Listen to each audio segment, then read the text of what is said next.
Honorable members, prayers. Almighty God, we humbly beseech thee to look with favor upon this Parliament of the Republic of Ghana. Grant that it may perform its high duty as in thy sight. Give divine guidance to the President of the Republic.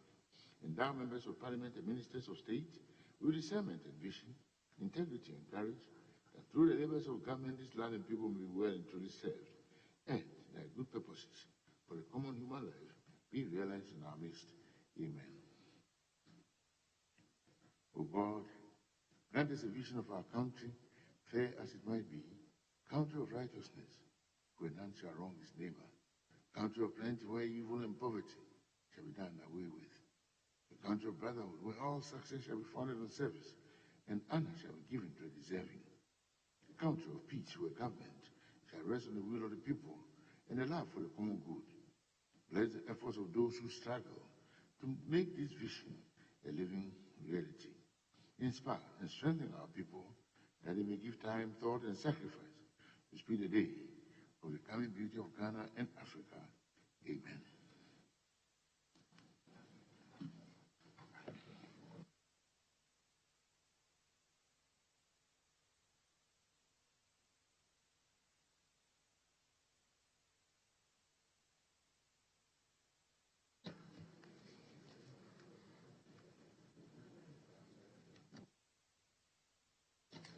Honorable members, rules and proceedings. 3rd August, page 1, page 2, page 3, page 4, page 5, page 6, page 7, page 8, page 9, page 10, page 11, page 12, page 13, page 14, page 15, page 16. Yes, Honorable. Thank you, Right Honorable Speaker. Right Honorable Speaker, I see that on page 7, I have been marked as absent. I was in Parliament on Monday. I signed the attendance sheet on Monday. And so I just want to draw the attention to this. Thank you very much. Page 17, page 18, page 19. Yes, 19. Mr. Speaker, page 19, item 12, clause 10, the amendment proposed by the minority leader. The amendment was that a new section 42A be inserted.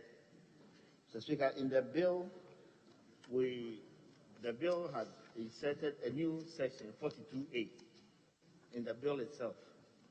So yours should be 42A. So you are respectfully addressing me, please. So the minority leaders cannot be 42A because in the bill there is a new section 42A being inserted. So yours should be 42AA. AA.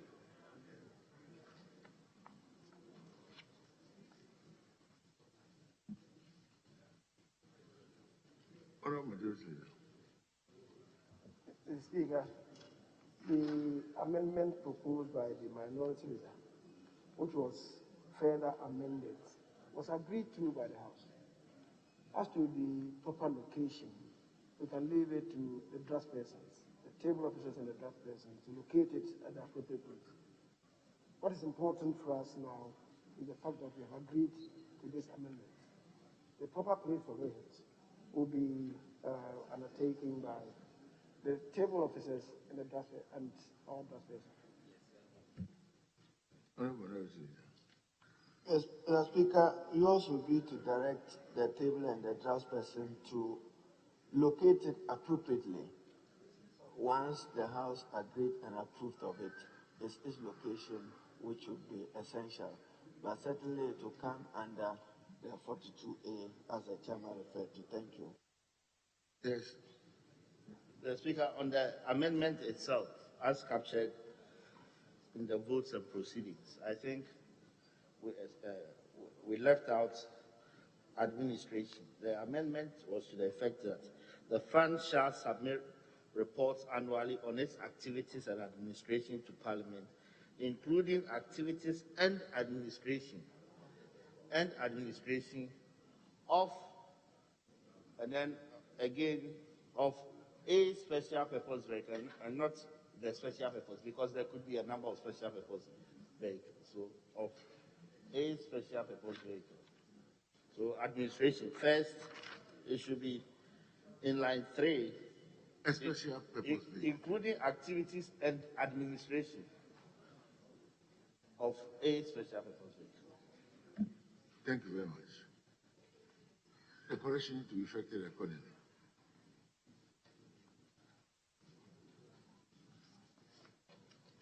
Page 19, page 20, 21, page 22. Honorable Chairman. Mr. Speaker, 21, on page 21, item 20. The long title, the amendment in the proposer of the amendment, if I recollect, that will include sound business principles. Was the majority leader? Was the majority leader? So the chairman and majority leader. Sound business principles. I have it written.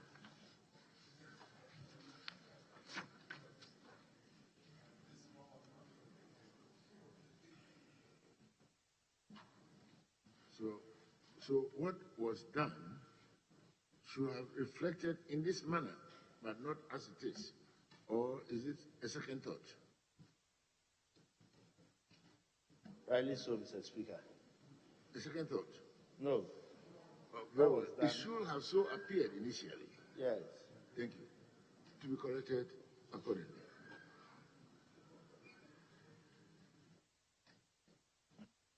Thank you. Any other?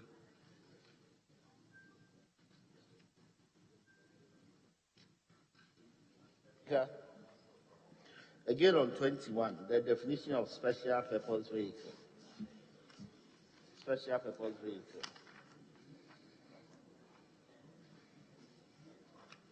Means an entity created by the fund to receive and administer minerals income, with an S, minerals income, allocated by the fund under an allocation agreement.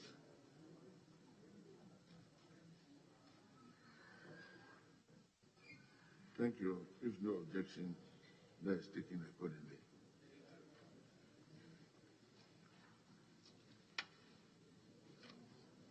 Page 22.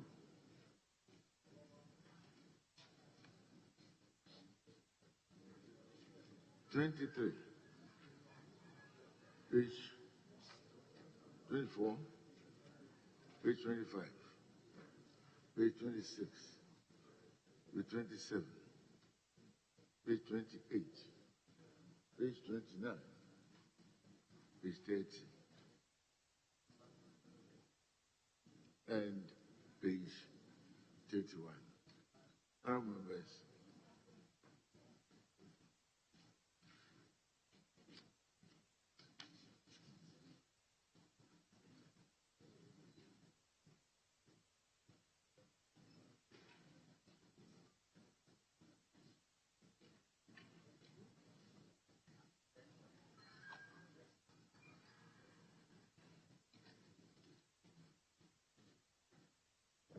Mr. Speaker.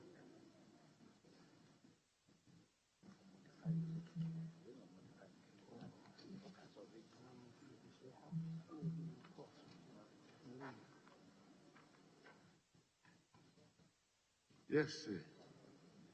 Mr. Speaker, page 21. That is the meaning of special purpose vehicle.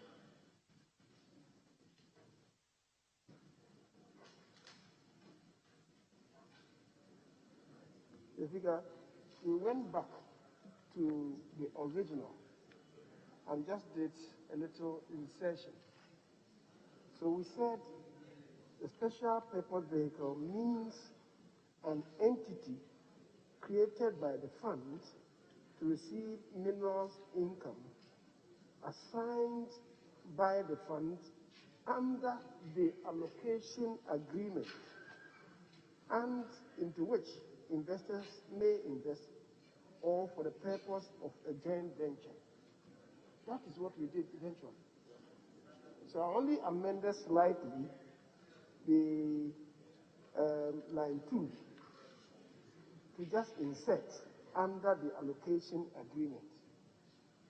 So this, what is appearing here on page 21 of the rules and proceedings is inaccurate. It's inaccurate.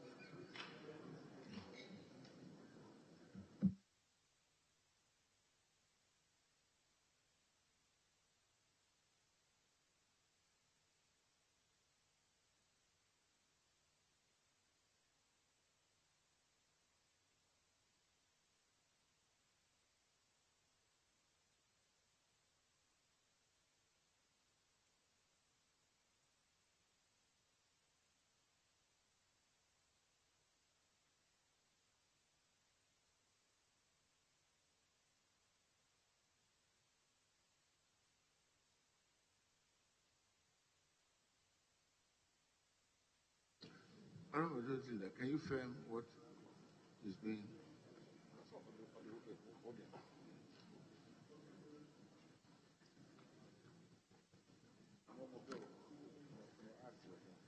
Mr. Speaker, as I said, there was a lot of toing and froing on the meaning of special purpose vehicle. And eventually, I canvassed the idea that we ought to go back to the meaning assigned to it in the bill, except to improve it just a bit. And what I said was that special purpose vehicle means an entity created by the fund to receive minerals income assigned by the fund. That one is in the bill originally, and I inserted under the allocation agreement. Under an allocation agreement, and into which investors may invest or for the purpose of a joint venture. Mr. Speaker, that is what I proposed, and it was agreed to.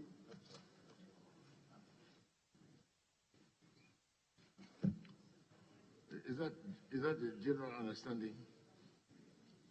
Mr. Speaker, that indeed is what happened. Unfortunately, if you look at 18, they have not even given who proposed the amendments. I think maybe if they got it right, they would have seen that it was I who did the proposal, and it was, as I said, accepted by all of us. Honorable Minority Leader. Mr. Speaker, unfortunately at that point it was Honorable Kwame Governor who Honorable Kwame Abuja.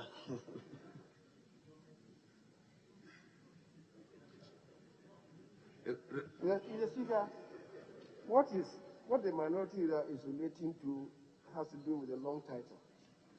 Not, we are talking about 18. We're talking about 18, and even in the long title, it had nothing to do with the Honorable Abuja. I propose that we amended the long title. But I'm saying to us that the 18, if they got the proposal right, there's no indication of who proposed the amendment. If they got the proposal right, they would have realized that I proposed that we went back and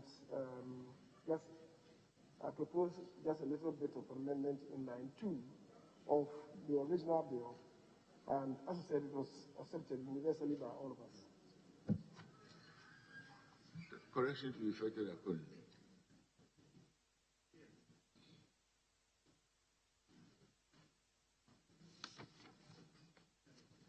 The votes and proceedings as corrected are hereby admitted as to record accordingly.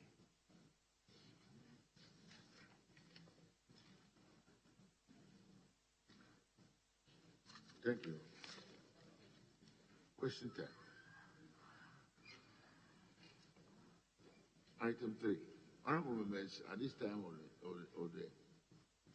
the term, it's important to say it's very difficult to admit questions, and yet members want questions also to be asked as they are entitled to. And if you look at the tall order we've got, definitely we cannot do them under normal circumstances within the time allotted. I will say main question and then one supplementary. Otherwise, you ask a few and then others will not be admitted today. But I think it is better for us to adopt the main question, one supplementary, owners of questions only, so as to make progress. I can see there's understanding. Question, urgent question. Honorable Minister for Education. Is the Honorable Minister for Education in the House? Mr. Speaker, the Minister responsible for education is otherwise engaged, and indeed is outside Accra.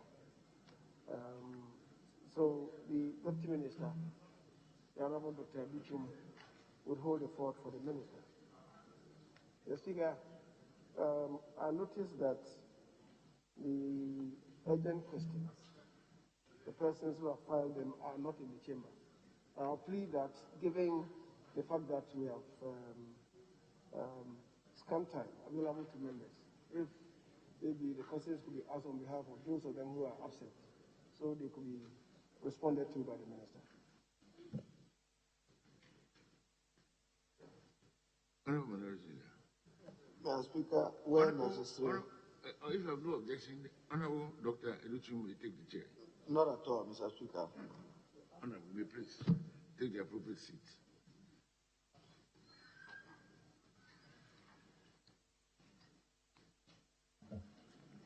Mr. Speaker. 3A, in the name of Honorable Zaneto Ajiman Lawrence. Mr. Speaker, may I seek your leave? I have the permission of the honorable member to seek your leave to ask the question on behalf of. You may proceed, please. Thank you, Mr. Speaker. Mr. Speaker, I rise to ask the Minister for Education what measures have been put in place to ensure that the staff peoples and students are protected from COVID-19 as schools reopen. Thank you. Honorable Minister, your answer, please. Mr. Speaker, thank you for the opportunity to answer these questions on behalf of the Minister. Mr. Speaker, these are the measures the Ghana Education Service has put in place to ensure staff, pupils, and students are protected against COVID-19. All schools have been disinfected against COVID-19. All schools have been mapped to a health facility for medical response in case of a need. The phased return of students ensure that there can be social distancing in the classrooms and dormitories.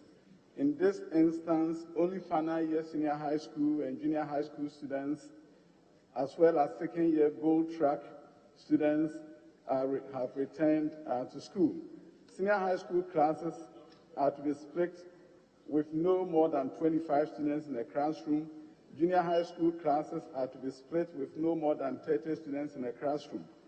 Mr. Speaker, all schools were supplied with a complement of wash facilities, Veronica buckets, soap, hand sanitizers, etc. Each student and staff were supplied with a complement of face masks, 3 in total to each person. Ghana Health Service and the School Health Education Unit of GES have trained staff at all regional, district, and school level on COVID-19 protocols. All schools have been supplied with thermometer guns to measure temperature of students and staff regularly. For the period of the phased reopening, school facilities are not available for outside activities. All large gatherings in schools have been suspended. Mr. Speaker, in boarding schools, students attend dining in batches to ensure social distancing. And last and not the least, we have identified isolation centers for schools so that when students become affected, the protocols can be followed accordingly. Thank you, Mr. Speaker. Just supplementary. One question. Mr. Speaker, thank you very much. Mr. Speaker, I just heard the Honorable Deputy Minister indicate to the House that as part of the measures, the school facilities are not available for outsiders. Now, may I find out from him if he's aware that, for instance, the Electoral Commission recently used the school facilities for purposes of registration of some of the students in the ongoing voter registration exercise? Honorable Minister.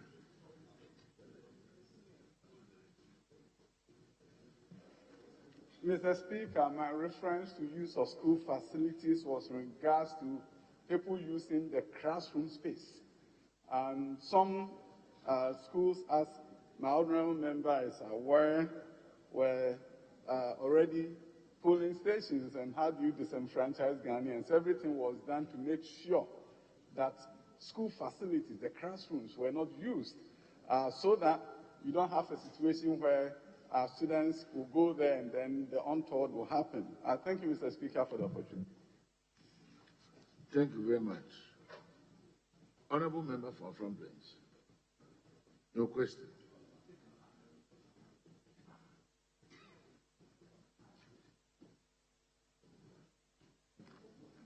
Thank you, Right Honorable Speaker. Right Honorable Speaker, I rise to seek your permission to ask the question on behalf of the Honorable Betty Nanaifa Crosby Benson. Thank you. I rise to ask the Minister for Education what steps are being taken to ensure that students in rural communities with no electricity and internet connectivity have the full benefits of the e-learning program of the Ghana Education Service. Honorable Minister.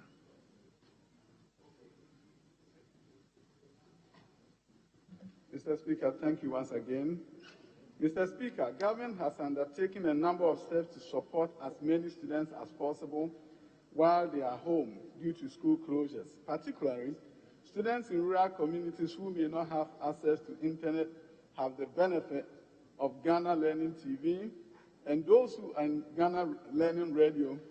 And efforts have been made by the Ghana Education Service to ensure that district directors work with local school communities in providing worksheets so that in some cases where there's radio and TV, they can use the worksheets to follow.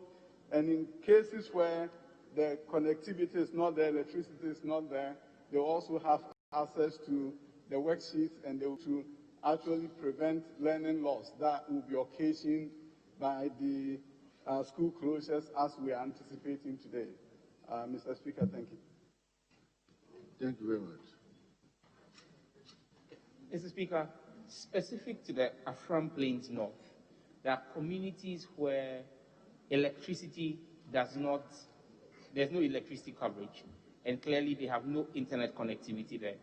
The children in those communities, what step is the ministry going to take through the Ghana Education Service to ensure that they have not lost the academic term that other students have the benefit of Ghana Learning TV channel and internet to have? Honorable Minister, no question, please. Mr. Speaker, we all know that we don't have 100% electricity coverage in this country, even though we've done a fantastic job as a nation over the years. Now, in places where there's none, as I indicated earlier, Ghana Education Service have authorized district directors to find innovative ways of making sure that there are some worksheets that can be distributed in those communities where we can use paper and pencil in learning, and therefore reducing the learning loss that will be occasioned by the closure of schools in this country.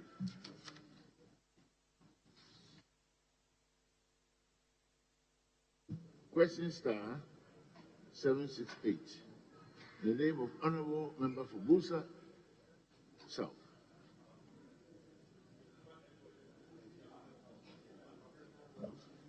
Mr. Speaker, may I seek your leave You may. to ask the Minister for Education the number of senior high schools in Ghana implementing the double track system and when the double track system will end. Thank you. Honorable Minister. Mr. Speaker, thank you once again. Mr. Speaker, the double track system is an interim measure the ministry employed to enroll all qualified students into senior high schools. The measure was necessitated due to the increased number of students from the junior high schools against the limited infrastructure at the secondary level as of that time. Mr. Speaker, implementation of the double track system commenced in the beginning of 2018-19 academic year. Currently, the system is being implemented in 381 out of the 721 public senior high schools across the country. Mr. Speaker, we plan to phase it out over the next 5 to 7 years. We've already have 2 years gone by, so that gives you 3 to 5 years for the double track to be phased out. It is expected that in the next academic year, the number of double track schools will be reduced accordingly. Thank you. Thank you very much. Yes, Honorable.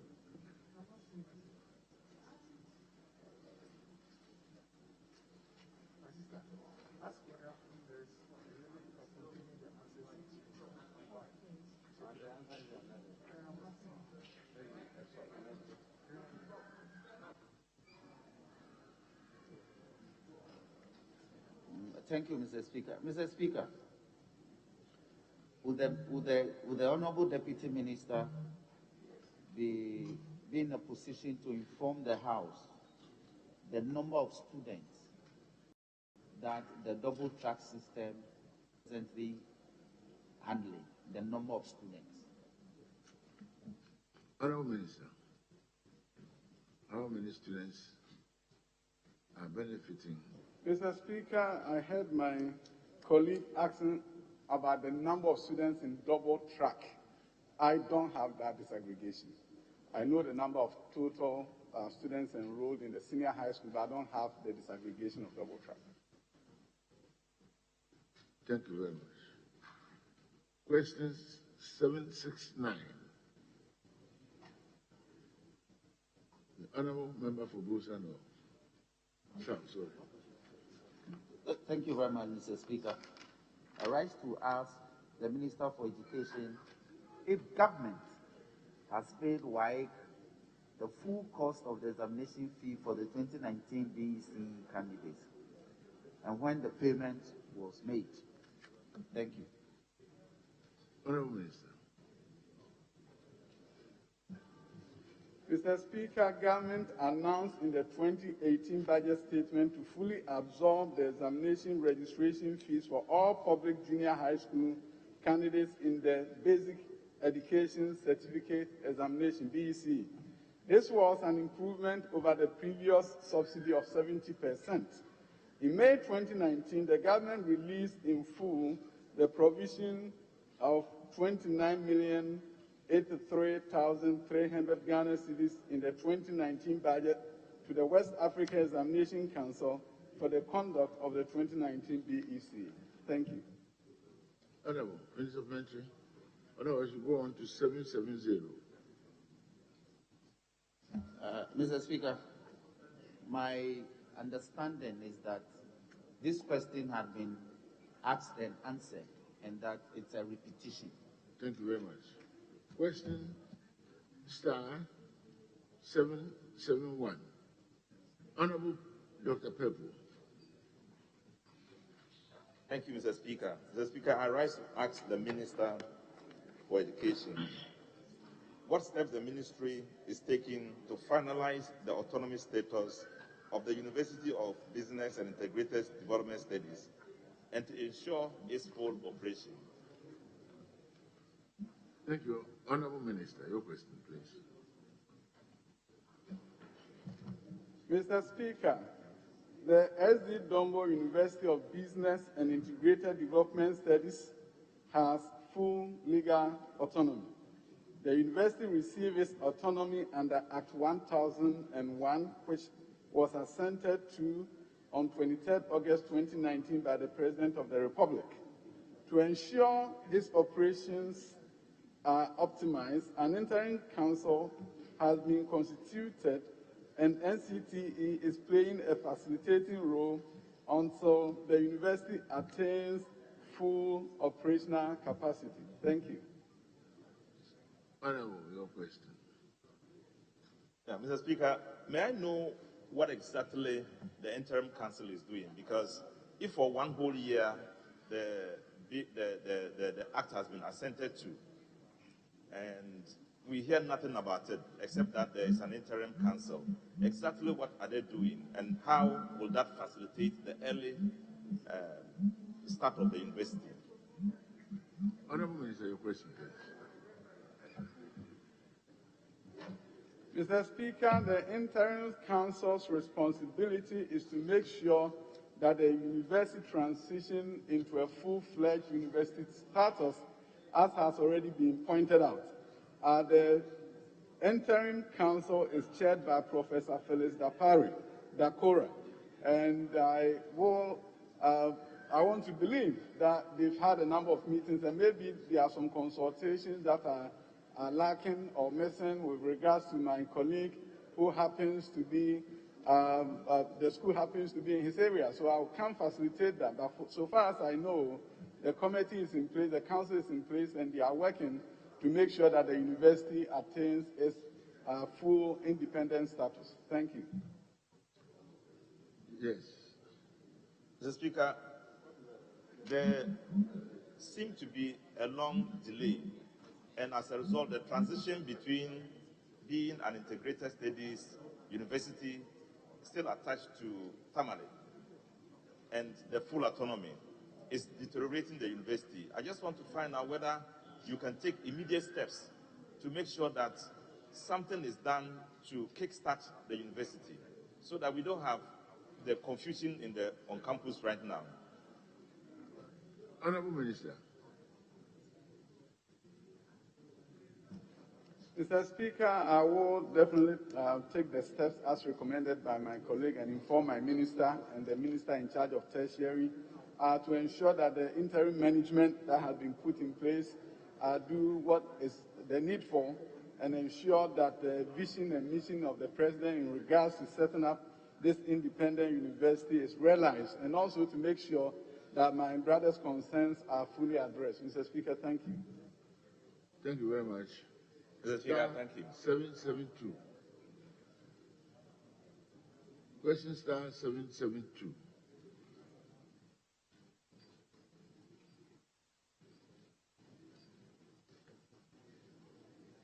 Honorable Minister, thank you very much for attending to the House this morning and answering our questions. We appreciate the brevity and clarity of your answers. You are respectfully discharged. Speaker. Onwards, Minister for Communications. Mr. Speaker, there is another question for the Minister of Education.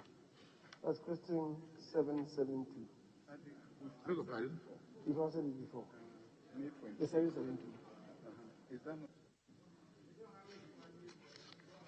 What is the difficulty?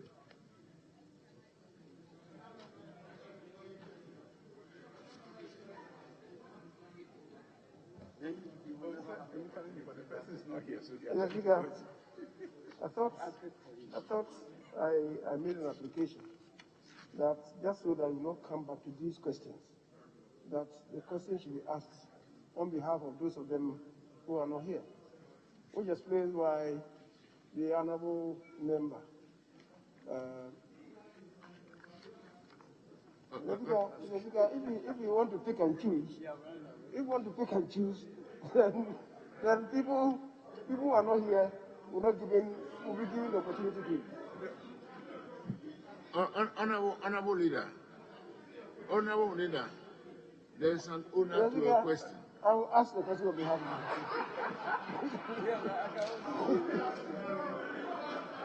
Jessica, I'll ask the question on behalf of the member. Honorable Minister, you are respectfully discharged.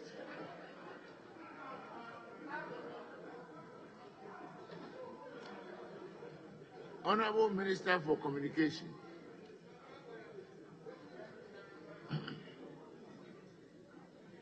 Honorable Minister for Communication.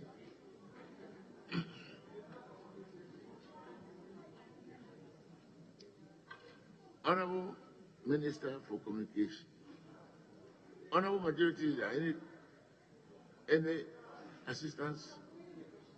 The Honorable Minister for Communication to answer questions 757 to 60. Mr. Speaker, unfortunately, I've been trying to locate the minister. Unfortunately, I'm not getting through to her.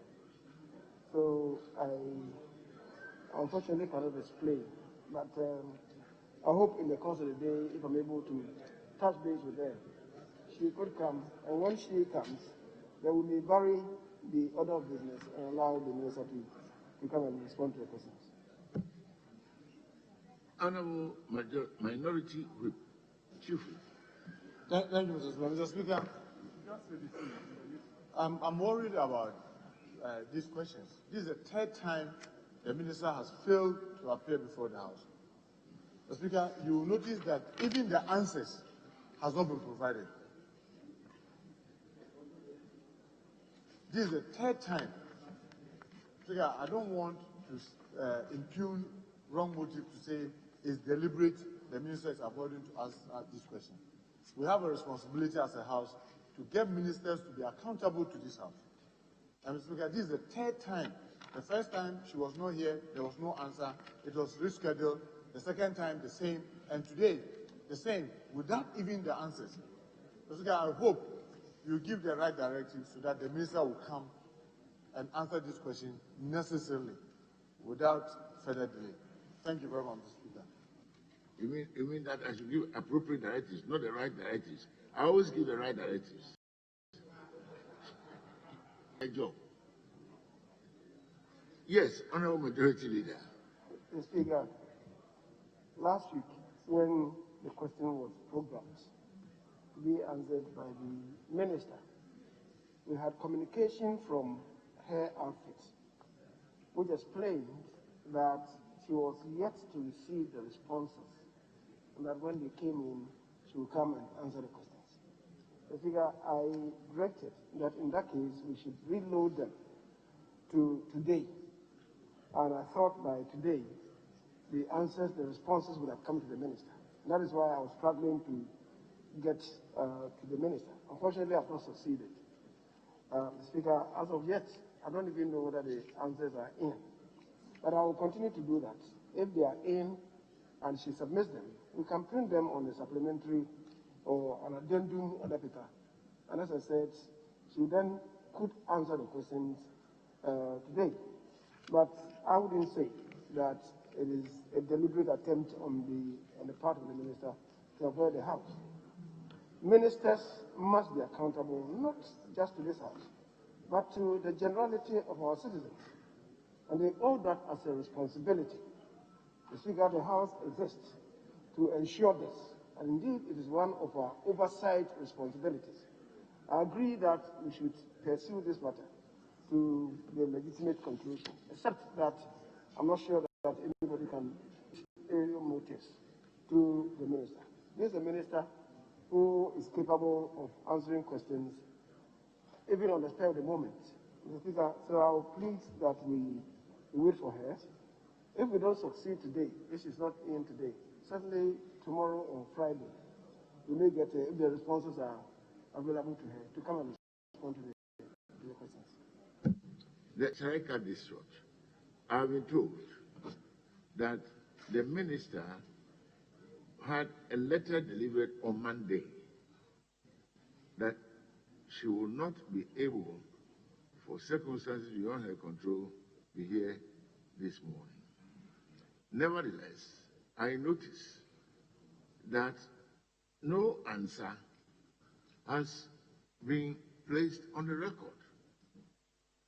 To cut a long story short, I direct that the minister must answer all the relevant questions and make herself available on Friday to answer the relevant questions. Thank you very much. Let's make progress. Item listed 6. At the commencement of public business, presentation of papers.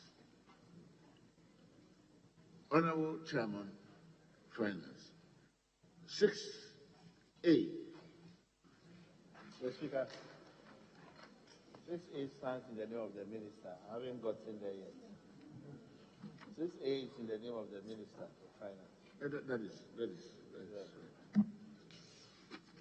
Can you tell us about your minister?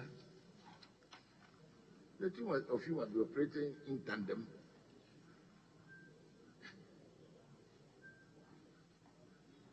Honorable Majority Leader, can you give us a clue? Mr. Speaker, the minister is engaged now with trying to locate the deputy minister, who is in a meeting. Two of them are in a meeting now. I don't know whether the House would allow me to do the presentation. This is just a presentation of the paper to them. That is respect of 6A. So I can lay the document on behalf of the minister.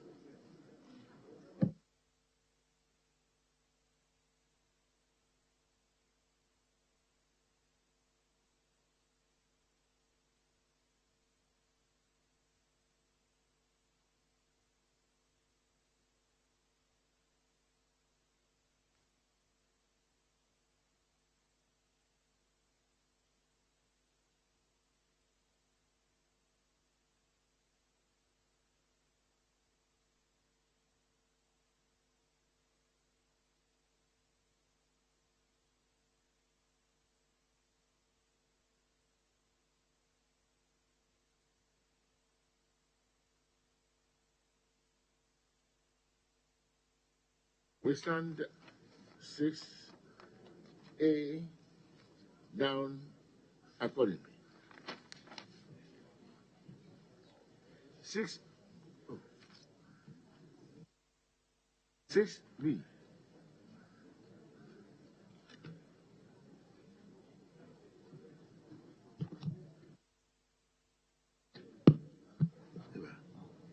Six.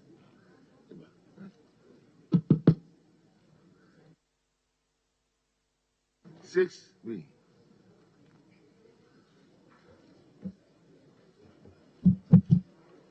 Let's wait a while.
Six A, if the honorable majority is there, will they? Request for waiver of import duties, import VAT, NHIL, get fund levy, exim levy, and special import levy amounting to the Ghana city equivalent of $835,079 United States dollars on materials, equipment, and vehicles required for the execution of the Greater Accra Sustainable Sanitation and Livelihoods Improvement Project.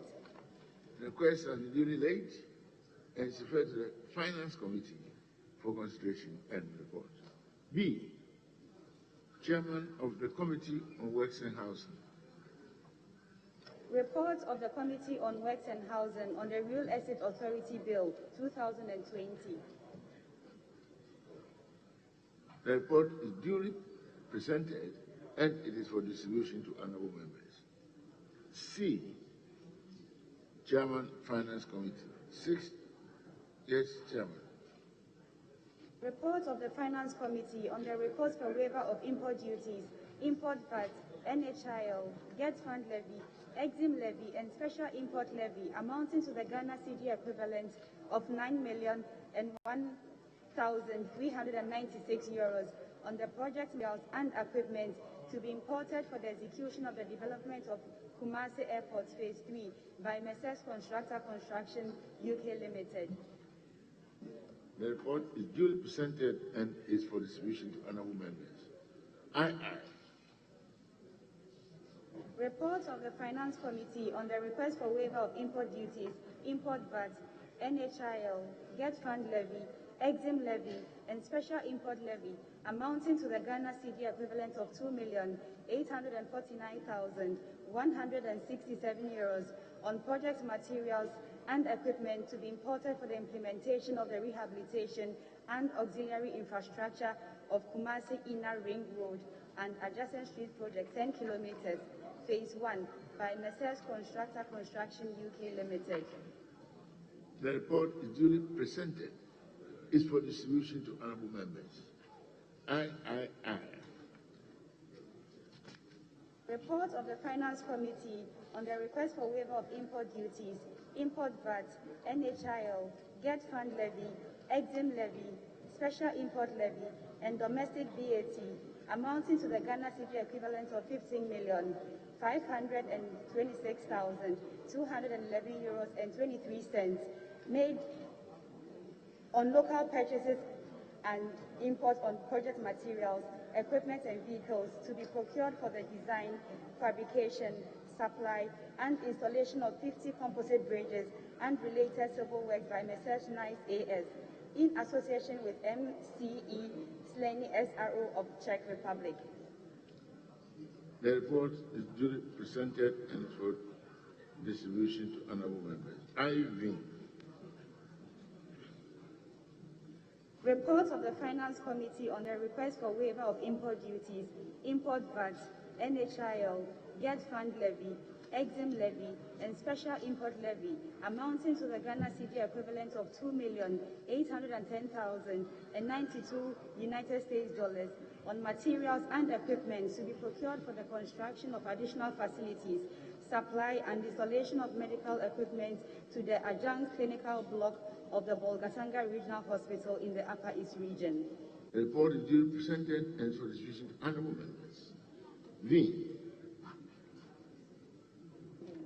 Report of the Finance Committee on the request for waiver of import duties, import VAT, NHIL, get fund levy, exim levy, and special import levy amounting to the Ghana cedi equivalent of €15,809,568 on materials and equipment to be imported in respect of the modernization of the Konfanotru Hospital, Maternity and Children blocks by Messrs. Constructor Construction UK Limited. The report is duly presented and is for distribution to honorable members. VI. Report of the Finance Committee on the request for waiver of import duties, import VAT, NHIL, get fund levy, exim levy, special import levy, and domestic VAT amounting to the Ghana cedi equivalent of €12,929,329.48 on local purchases and imports on materials, equipment, works, and services to be procured for the construction and equipping of 12 polyclinics in Ashanti, Eastern, Greater Accra, and Ahafo regions in Ghana by Messrs. Vamed Health Project, CZSRO, affiliates of Vamed Engineering. The report is duly presented and is for distribution to honorable members. VII. Report of the Finance Committee on the request for waiver of import duties, import VAT, NHIL, GET Fund Levy, Exim Levy, Special Import Levy, and domestic VAT amounting to the Ghana cedi equivalent of €6,814,819 on materials, equipment, works and services to be procured for the execution of the turnkey construction of a urology and nephrology center of excellence at the Kolebu Teaching Hospital by Messrs. Vamed Engineering GmbH of Austria. The report is duly presented and for distribution to honorable members. D. Chairman, Committee, Local Government.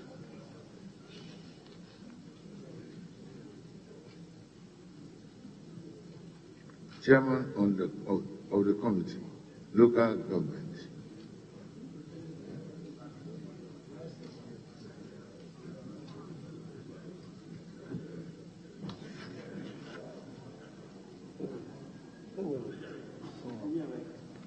Mr. Speaker, the report acted as item 6D is not ready yet. Thank you. Equally so is 6E. That one as well is already. Thank you. Shall we carry on with item listed 7 motion?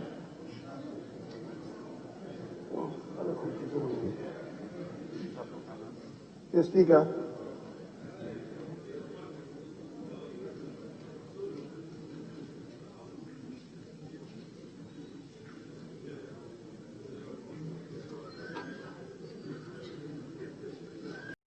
Mr. Speaker, we can deal with item 9.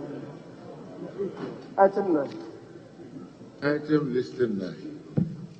First Deputy Speaker will please take the chair. The First Deputy Speaker will take the chair. Item listed 9. Consideration stage. Yes, Honorable Jotinda, sorry. Mr. Speaker, if I may, we finished the other time with the Minerals Income Investment Fund. Yes, so we can take the motion listed as item number 8. The motion listed 8. Item number 8. Motion listed 8. Minister for Finance. Mr. Speaker, the Deputy Minister of Finance is here, so you could move the motion on behalf of the Minister. Thank you very much. Yes, Honorable Minister. Thank you, Mr. Speaker. I rise to move that the Minerals Income Investment Fund Amendment Bill 2020 be now read the 3rd time. I so move, Mr. Speaker.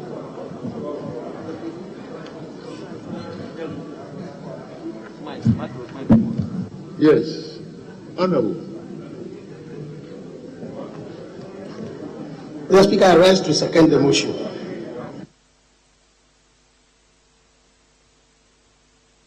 Thank you very much.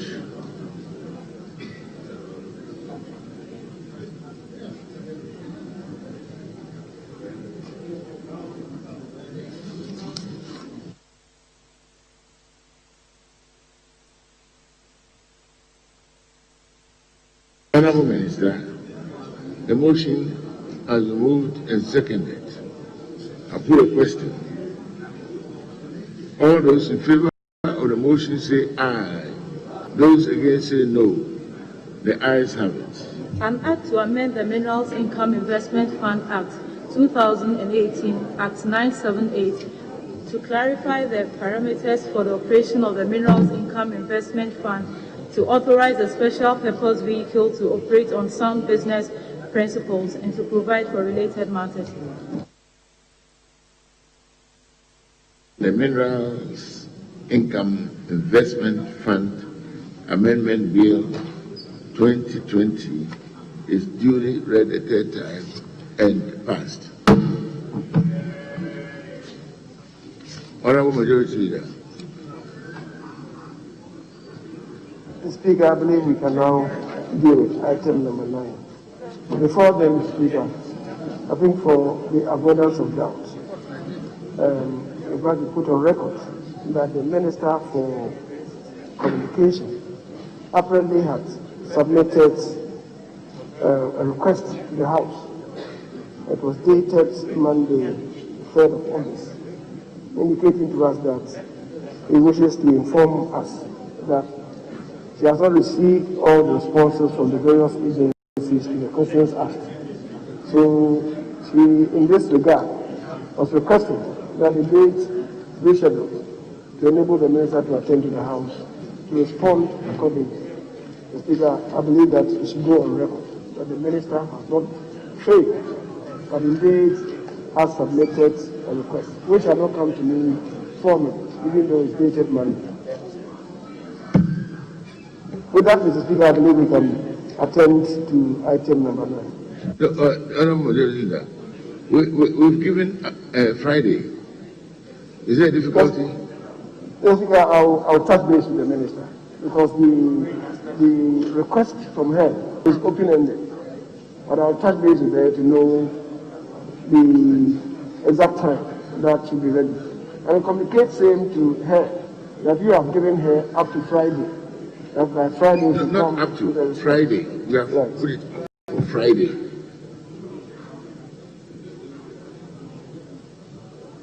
No, because I've seen some of the owners who were present are not present at the moment.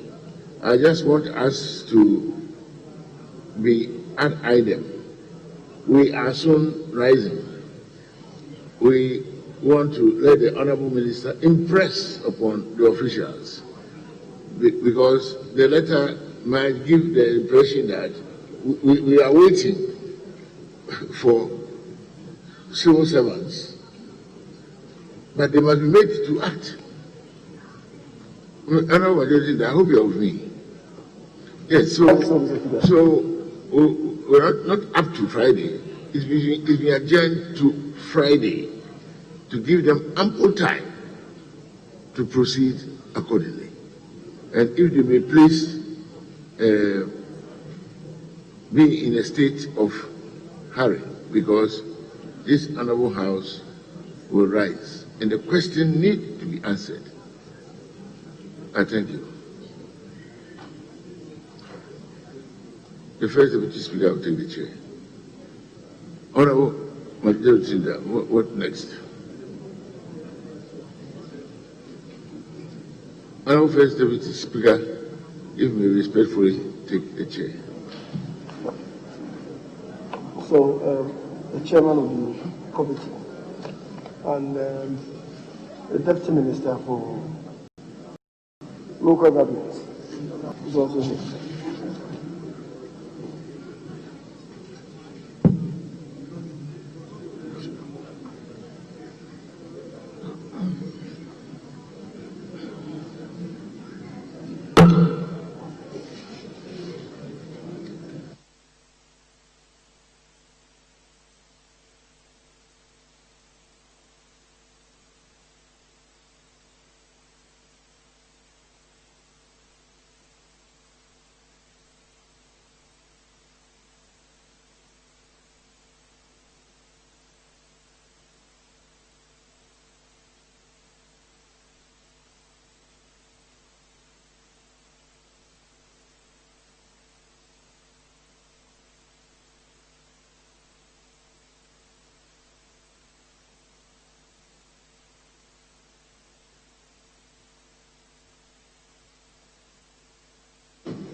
Item listed 9, registration of births and deaths bill 2020 at the consideration stage.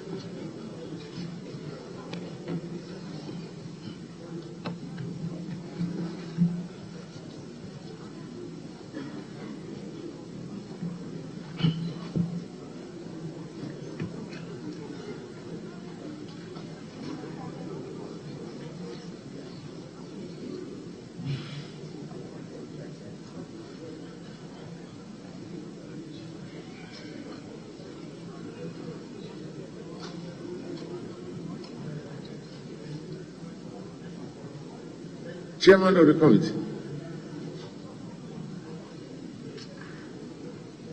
Honorable Majority Leader. Speaker, the last committee, the President has been shepherding the consideration stage, so we call him to continue. The Vice Chairman of the committee. Very well.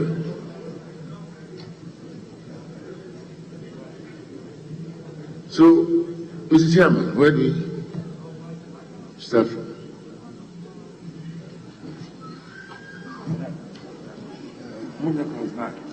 Let me help us. Mr. Speaker, we have a proposal, amendment proposal for clause 9, which was flagged the last time that we were doing the consideration. So I'd like to take that before I proceed to clause 14. With your indulgence, the amendment proposal or proposed for clause 9 is to delete and insert the following as advertised. I so move. Honorable members.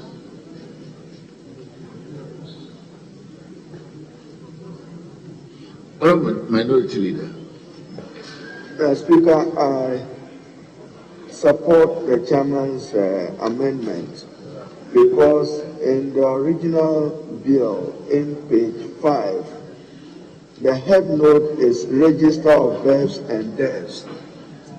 Now you see that, Community Population Register. Now he's captured the sense in 9.1. A district assembly shall maintain a community population register, and the community population register shall be used as a demographic data for the purpose of development planning.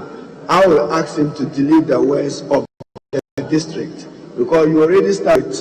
A district assembly shall maintain a community population register, and the community population register shall be used as a democratic data for the purpose of planning.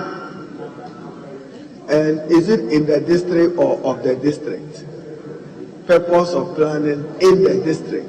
I'm not sure it's of the district, Mr. Speaker. Purpose of planning of the, no. Purpose of planning in the district.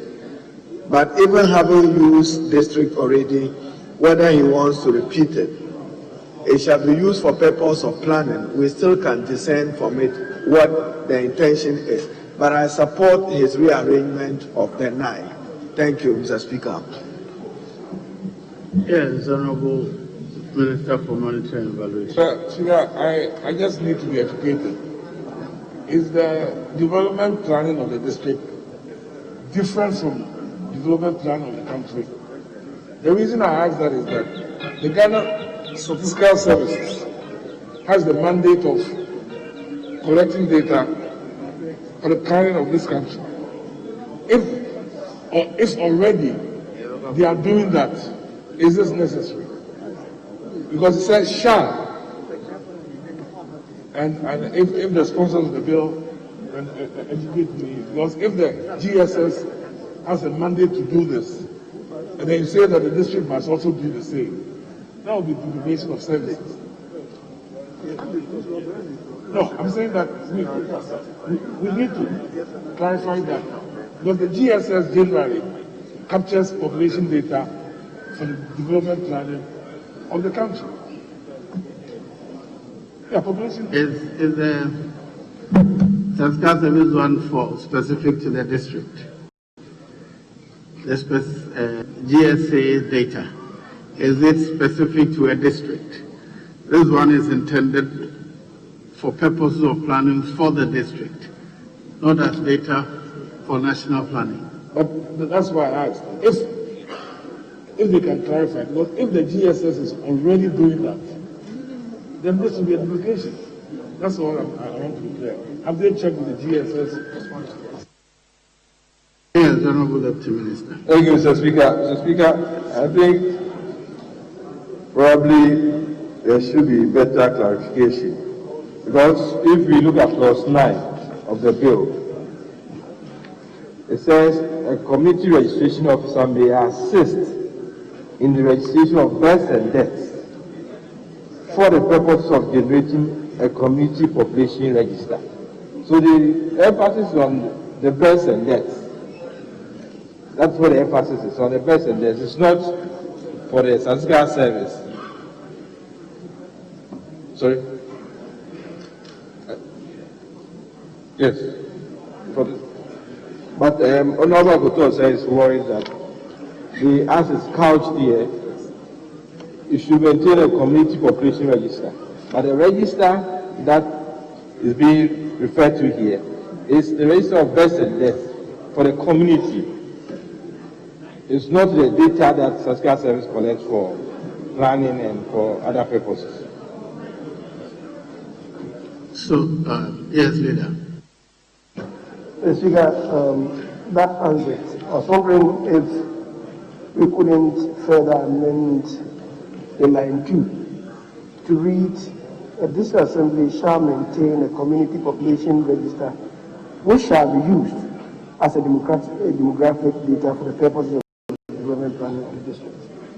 And the community population register shall. And just say that which shall be used as a demographic data for the purposes of the development planning of the district.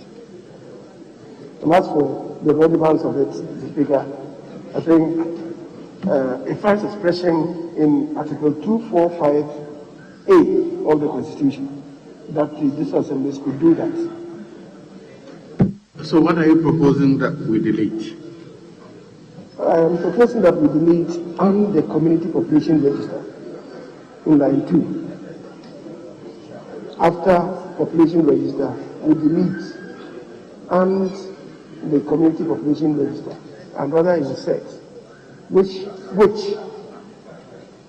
so that it will read, this assembly shall maintain a community population register, which shall be used as a demographic data for the purposes of the development planning of the district. Honourable members, the proposed amendment is for the consideration of the House. All in favor of the proposed amendment say aye. All against say no. The ayes have it. The amendment is carried.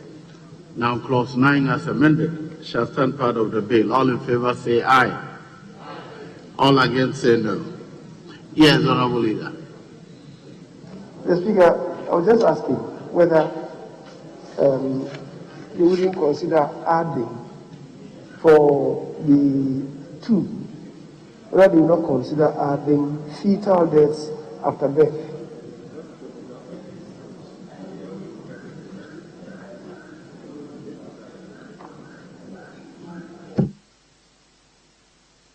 Why? Well, will fetal deaths not be deaths?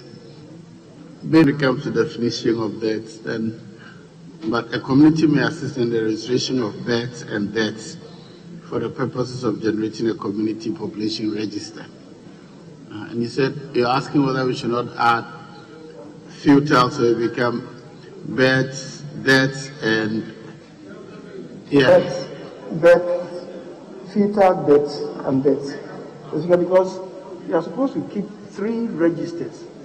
One is for deaths, the second is for fetal deaths, and the third is for deaths. So I'm just saying that, and you see, at the national level, what they do is just an aggregation of what happens at these levels through the district, through the regional, and the national. So I'm saying that perhaps it would be prudent to add fetal deaths there as well. yes, Minority Leader. Mr. Speaker, just to support the Majority Leader, we can discern it from 8:1 when you see births, fetal deaths, and deaths. Therefore, the community is expected to provide a register for all 3. So for consistency, you may even want to direct the draft person to pay attention wherever we have births and deaths to add the fetal deaths. Thank you. All in favor? Yes, Honourable Member for Ho Central. Mr. Speaker, I have 2 issues with this surplus. 1, In every community now we have unit committees, and it should be mandatory for the members to assist in compiling a register of deaths, fetal deaths, and deaths, where particularly you have health facilities such as clinics and maternity homes.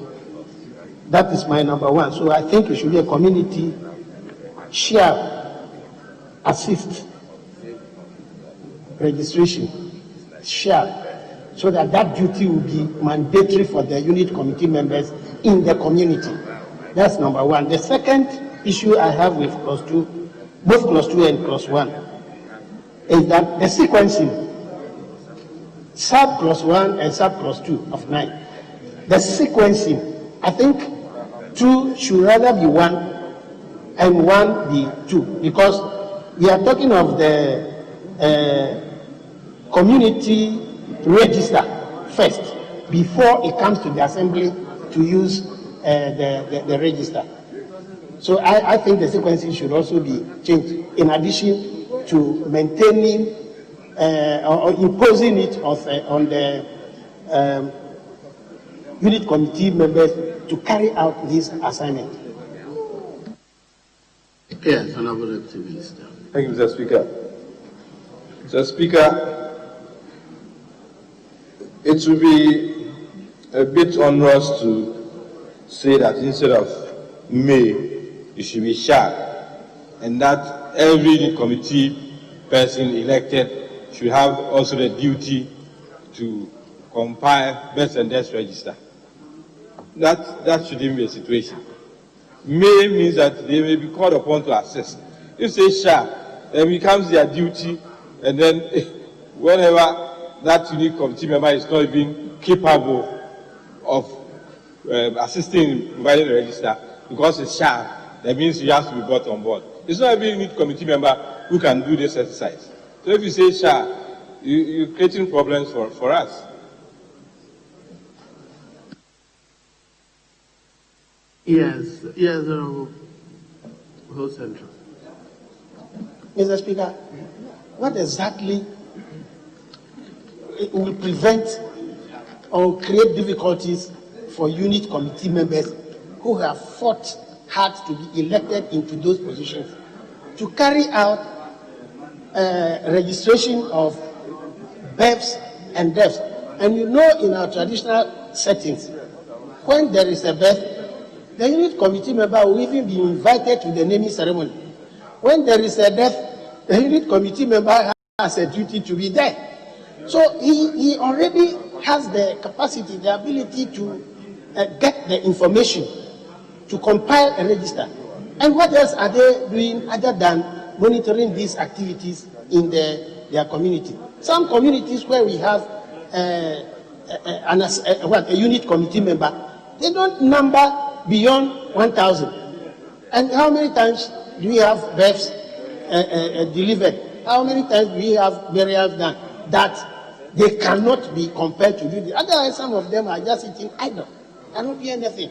So I think that we should impose it upon them to carry out this duty as part of whatever they have assigned them to do. Yes, Honorable Majority Leader. Speaker, by the construct of this bill, we're going to have registration assistants who are going to be remunerated at the level of the communities, and indeed even the sub-communities. They're going to have assistant registration officers who are going to do that. What the law is just saying is that the communities may assist them, right? If you compel them, then necessarily we must also provide the means for them to be doing that. Provide some stipends at least, and that is not provided for. So, Speaker, I think they made seriously the provision, and we can make progress. Members, I'm reading the text again. The district assembly shall maintain the register population.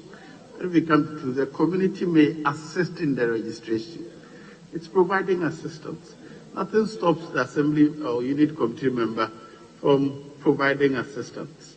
So we are not assuming that the community member is sufficiently literate to keep records so as to impose a responsibility on him to keep records. But as it is, he will be able to assist in whatever way for the registration officers to do their work. So I think it is okay the way it is. Here is the Honourable Member for Bolga Central. Thank you, Right Honourable Speaker. Right Honourable Speaker, the sense I got from the Honourable Obi Amoah's contribution is that it is a duty of the Assembly to enlist the assistance of the Community Registration Officer. And if that is the same, maybe we should place the duty on the Assembly explicitly to enlist the support, the assistance of the Community Registration Officer for purposes of the compilation of the register. So that instead of saying a Community Registration Officer may assist, would say that the Assembly may enlist the assistance of a Community Registration Officer. I think that is provided for subsequently. Previous registration assistance very well is ahead. But for now, responsibility for the community to assist whoever will do is what we're working on now. Yeah. As many as are in favor of the proposed amendment, say aye. All against, say no. The ayes have it. The amendment is carried. Now, clause 9 as amended shall stand part of the bill. All in favor, say aye. All against, say no. Yes, Sir Champo. Mr. Speaker, thank you very much. Mr. Speaker, I have a problem with a community may assist. If they don't assist, how can we hold somebody responsible? Who is the community? Who is the community here? How can we hold the community? Because we want to get a data for development. Somebody must act in our interest. We can't just leave it as it is. We pass the law and nobody can be held responsible, or people may not know the exact duty that they are supposed to perform. So if it's a unit committee, then we know we are addressing an issue. That's my concern, Mr. Speaker. Mr. Speaker, I don't know whether honourable member is holding a copy of the bill or is only looking at the other paper. Because if you're holding a copy of the bill, you will see that previous clauses talk about the role. If you look at 6 and 7, 6 talks about registration officer, 7 talks about registration assistant. These persons will be employed and they have a role to play. We are saying that in playing this role, the community may assist. So it's not hanging for you to say that we have entrusted responsibilities to persons and you don't know who will carry it out. There's a best and best registry from the district to the region to the national levels. And such officers will be appointed. We're saying that the community could also assist. So it's not hanging. And we should not phantom the idea that the moment you are elected youth committee member, then you become employee of best and best registry. No, we cannot afford that. And that's what we are seeking to do. Clause 9 as amended shall form part of the bill. All in favor say aye. All against say no. The ayes have it. Clause 9 as amended is ordered to stand part of the bill. Clause 14. Down to paternity.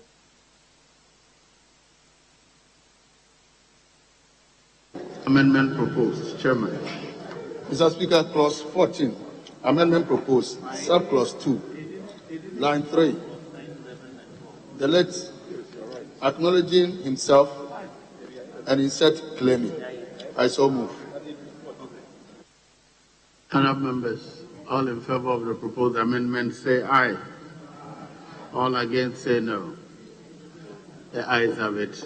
The amendment is carried. Item I.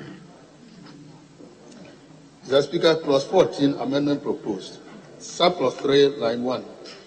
Delete acknowledging himself and insert claiming. And in line 3, delete acknowledging to be the father of the child. I so move. All in favor of the proposed amendment say aye. All against, so no. The ayes have it. The amendment is carried. Now, clause 14 as amended shall stand part of the bill. All in favor say aye. All against say no. The ayes have it. Clause 14 as amended is ordered to stand part of the bill. Clause 15. Registration of name subsequent to registration of death. Item IV, amendment proposed. Chairman. Mr. Speaker, clause 15, amendment proposed. Subclause 1, opening phrase, line 4. At delete relevant document and insert document evidencing the name of the child. I so move. As many as are in favor of the proposed amendment say aye. All against say no. The ayes have it. The amendment is carried. Item V. Mr. Speaker, clause 15, amendment proposed. Subclause 2, delete and insert the following as advertised. I so move.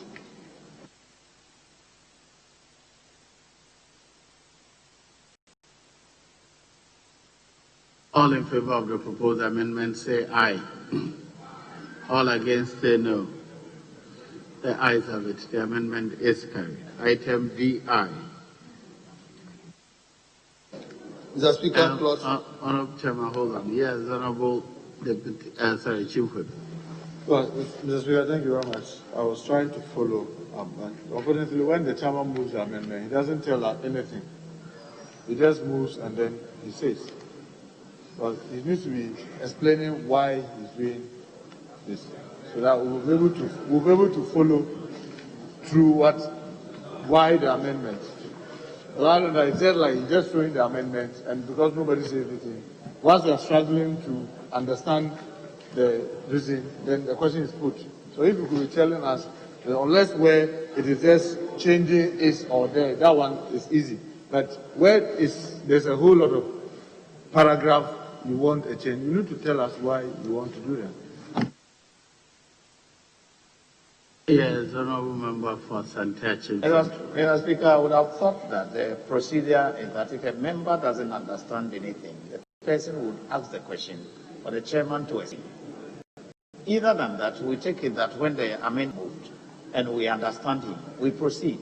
And that's what had happened. And the question had been put and a vote had been taken. So I do not know what the minority chief would want. Well, his point is that if you propose an amendment, often you offer a reason. That is what I observed while I was here.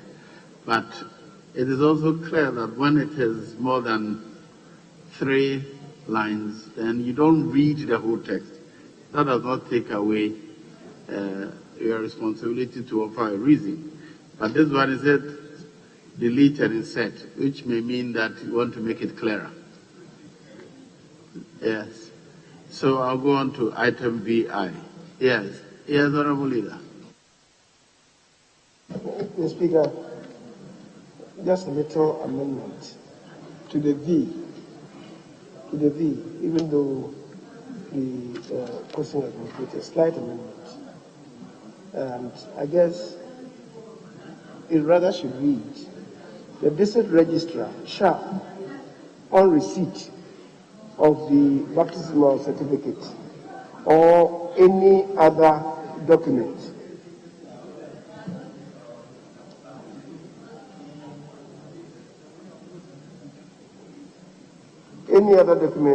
evidencing the name of the child, and on the payment.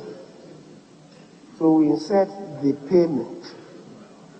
On the payment of the prescribed fee, enter in the register the name mentioned in the baptismal certificate or that other, not any other again, that other document evidencing the name of the child as given to the child without an erasure of the original entry. Is it that assertion? It's clearer.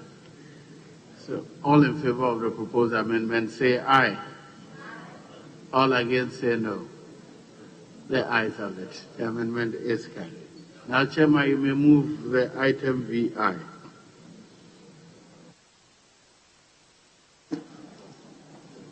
Mr. Speaker, Clause 15, amendment proposed. Subclause 5, paragraph A, line 1, delete Gazette and insert Gazette on the website of the registry. I so move. That is to introduce another place where it should be advertised, right? All in favor of the proposed amendment say aye. All against say no. The ayes have it. The amendment is carried. Mr. Speaker? Yes. There's a further amendment to Clause 15. I think there's a typo here. It's supposed to be Gazette or the website of the registry. Gazette or on the website. Is that right? So, very well. All in favor of the proposed amendment say aye. All against say no. The ayes have it. The amendment is carried. Now, Clause 15 as amended shall stand part of the bill. All in favor say aye. All against say no. The ayes have it. Clause 15 as amended is ordered to stand part of the bill. Clause 16. Signing of birth certificate. Let's not advertise amendment to Clause 16. Yes, Honorable Leader. Mr. Speaker, even though there is no advertised amendment to 16, the registrar or a designated representative and an authorized representative, which will serve our purposes, must he just designate, or the person must have the authority of the registrar? The designation is the authority. Once you're designated, you have his authority. Mr. Speaker, these births and deaths, the registrar, a designated representative, is responsible for signing a birth certificate issued under this act. And it's an authorization, in my view. Probably instead of designated representative, we should use a designated officer. Okay. In that case, yes, the representative could be outside the agency. I agree with but an you, Mr. officer Speaker. is within. So designated officer, then we know with the flow, the person is acting with the mandate and authority of the registrar. So guided by you, I so move. But I'll still insist, designated representative, an authorized officer.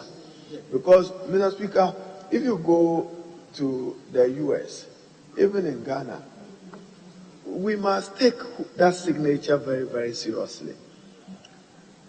In some instances, even where parents have made mistakes, before you can correct it on the date of birth, it's difficult. So we shouldn't just take for granted. This is sign of birth certificate. It's such an important authentication exercise. And if I had my way, I would insist that we change it to an authorized officer of the registrar. I so submit with your leave and indulgence. Honourable members, for the consideration of the House, Minister for Money. If the educators, if they be, aren't you passing your authority to me? I don't have any basis signing on your behalf. Arena, if I designate you, how am I going to designate you if I'm not giving you my authority? So the designation is the same authorized. You don't go with, I mean, how does he authorize? Write a letter? Write a letter saying that I'm appointing you. Once I designate, just like we do all the time, ministers designate to their deputies, they have the authority. The speaker designates to the first deputy speaker, he has given him the authority. He doesn't write a letter saying, please go and sit in the chair for me. He has designated him, and it is how it's the norm that we follow. So if you can just give us a break and let's move on. Yes, Bolga Central. Thank you very much, Mr. Speaker. Mr. Speaker, I think this is an enormous statutory power we are giving to the registrar. And we have to be very careful how we craft it. Because if the purpose of the bill is for us to decentralize the births and deaths registry, investing the power to sign solely on the registrar or a person designated by him, in contrast to what the minority leader has said, an authorized officer, may create problems. Because currently, as I speak, I have a constituent who has traveled all the way from Bolga to come and get the death certificate of her father signed.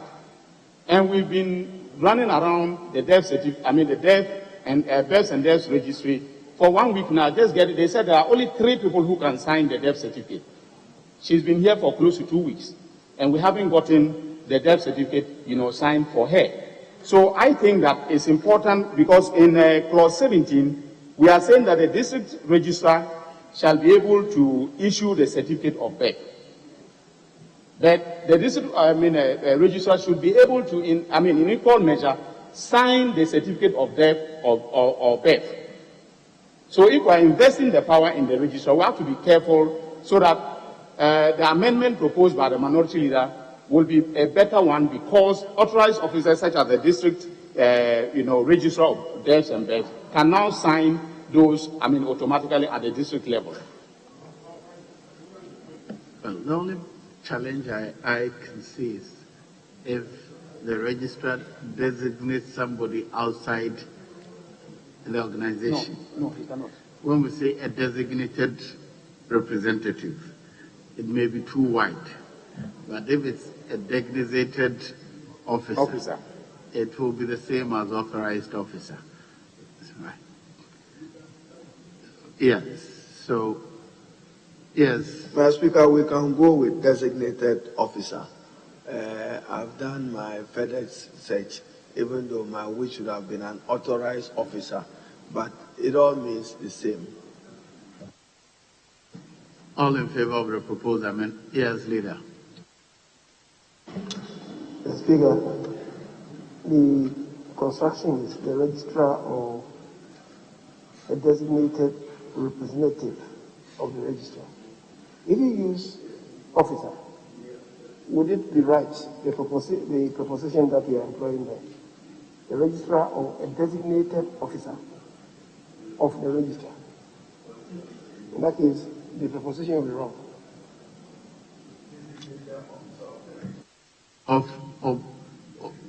And the registrar or designated officer of the registrar. Oh, okay. So we have to delete the of the registrar. Is that right? Mr. Speaker, I was just saying, if we introduce officer, I'm not too sure that we can then use of. Maybe then the preposition should be by, as a designated representative. The representative is designated by the registrar.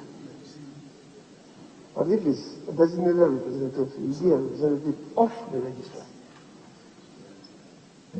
I get the point. So if you remove representative of the registrar and insert officer, then yes, so the new rendition should read, the registrar or designated officer is responsible for signing a birth certificate issued under this Act. All in favor of the proposed amendment say aye. All against say no. The ayes have it. The amendment is carried. Now, clause 16, as amended, shall stand part of the bill. All in favor say aye. All against say no. The ayes have it. Clause 16, as amended, is ordered to stand part of the bill. Clause 17. Issue of birth certificate. Amendment proposed. Chairman. Mr. Speaker, clause 17. Amendment proposed. Line 3. Delete the High Court and insert a court of competent jurisdiction. And in line 4, after mother, insert or the next of kin. I so move.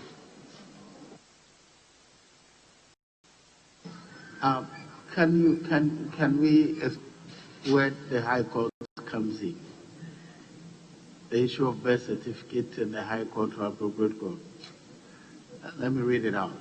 the district registrar shall, on registration of the name, issue a birth certificate free of charge to the father, mother, a person authorized by the High Court, or a person authorized in writing. Is it related to somebody who had to go to court to apply for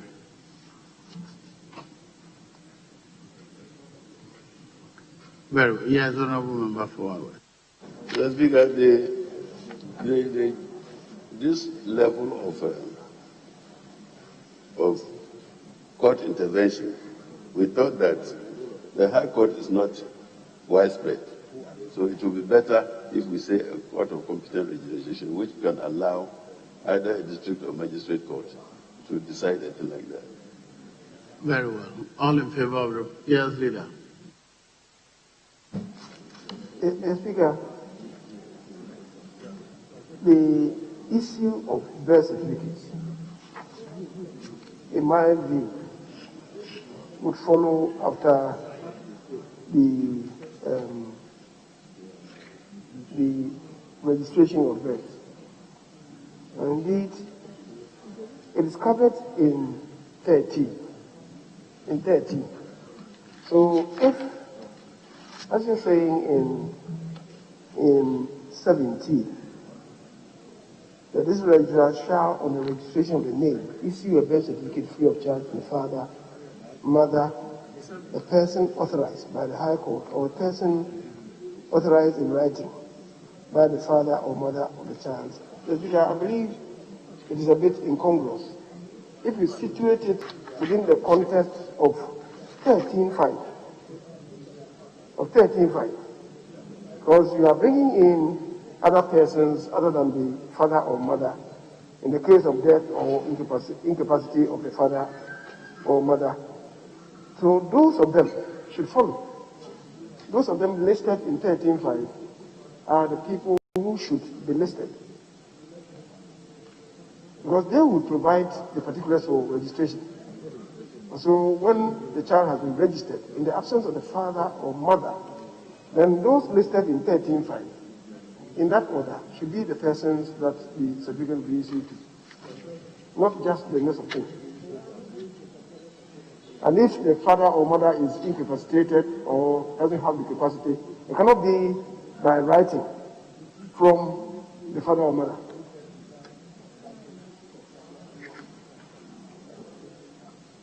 Yes, Honorable Deputy Minister. What's your response to this one? Yes, Mr. Speaker. I think on Monday, we agreed that when we look at the hierarchy or the structure, mother, father, then next of kin. I think we brought next of kin under 13. So I'm sure that's what leader is talking about now. That not just a person identified by a court of competent jurisdiction, but somebody very close to the child, and then we agreed on a certain list, father, mother, next of kin, and then somebody who lives within the premises. Probably we can follow that arrangement. Very well. I was confused about the High Court, but now that has been cleared, we will direct the draft persons to insert all the persons entitled as under clause 13. Mr. Speaker, and as I said, it cannot be the authorization in writing by the father or mother of the child when they themselves suffer incapacity. It cannot be. And that's why I'm saying that it should just reflect how 13.5 is captured. But I agree with you that we can leave that to the draft person to properly capture it. Yes, so clause 17 as amended. All in favor of clause 17 as amended, say aye. All against, say no. The ayes have it. The amendment is carried. Now, clause 17 as amended shall stand part of the bill. All in favor, say aye. All against, say no. The ayes have it. Clause 17 as amended is ordered to stand part of the bill. The draft persons are directed to insert in clause 17 all the persons eligible under clause 13 2014 to the issue of the birth certificate in Clause 17. I so direct. Clause 18. Registration of assisted reproductive births. Item VIII, amendment proposed. Chairman. Mr. Speaker, Clause 18, amendment proposed, sub-clause 1. Delete and insert the following. An intended parent may engage the services of a person to give the intended parent a child through surrogacy. I so move. As many as are in favor of the proposed amendment, say aye. All against, say no. The ayes have it. The amendment is carried. Clause item IX. Yes, Chairman. Mr. Speaker, Clause 18. Amendment proposed. Sub-clause 2. Opening phrase. Line 1. Delete and insert there. And also delete 3 months and insert 12 weeks. And further in the closing phrase, line 2. Delete 6 months and insert 28 weeks.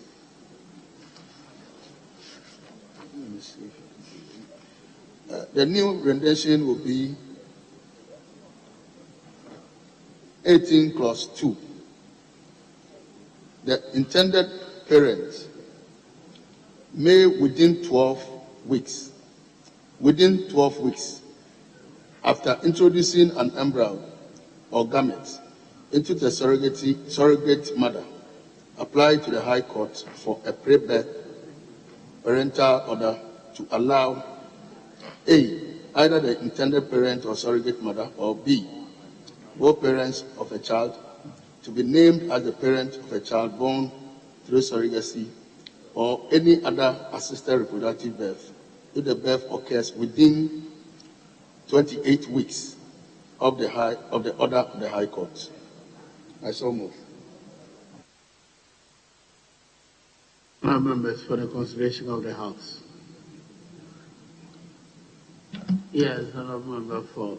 Yeah, Speaker, I see elsewhere we used court of competent jurisdiction, and here we still maintain High Court. So, if we could be consistent and look at court of competent jurisdiction. So move. Yes, honorable members, what do you think? The reason we are using the High Court is this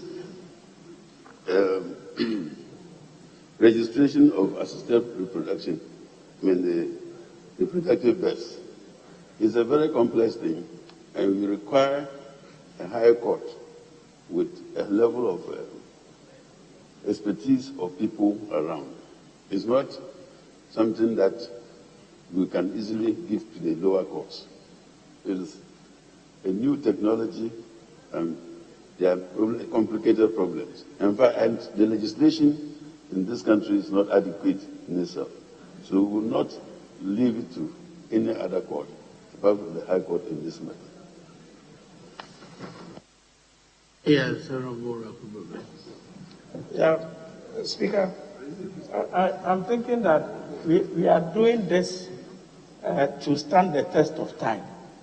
The explanation Senior is offering probably is because in these current times, people are born and you cannot trace them and so on. But with this law, we are expecting that right from day one, people are registered. So the issue of not getting somebody registered and with time going to the High Court will not even surface, because we are thinking that we are decentralized to the extent that all the villages and so on, you must get registered. So if we are denying people from accessing the magistrate courts, it's not everywhere that we have the. I think you're confusing. The discussion here is surrogacy. A surrogate mother applying registration, and I think it is more complex than just ordinary birth. Yes. Mr. Speaker, in addition to yours, the marginal note is saying registration of assisted reproductive birth, and it's talking about surrogacy. Today, adoption is an exclusive preserve for the High Court, and issues relating to having a child of an intended parent is even more serious than even adoption. Therefore, making this exclusive preserve to the High Court is proper. So specifically, they want the matter to be dealt with by no other court but the High Court.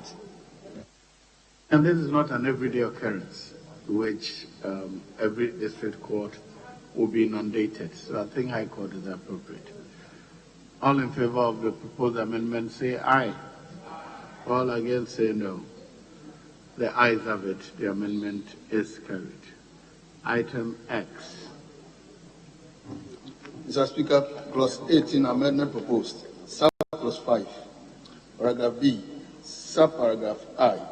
Delete he and insert there. I so move. All in favor say aye. All against say no. The ayes have it. The amendment is carried. Item XI.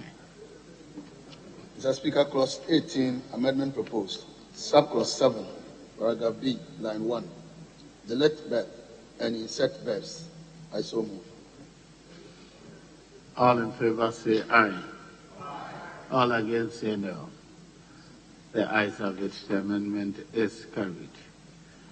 Now clause 18 as amended shall stand part of the bill. All in favor say aye. All against say no. The ayes have it. Yes, you're okay. All clause 18 as variously amended is ordered to stand part of the bill. Clause 19. Notification of death.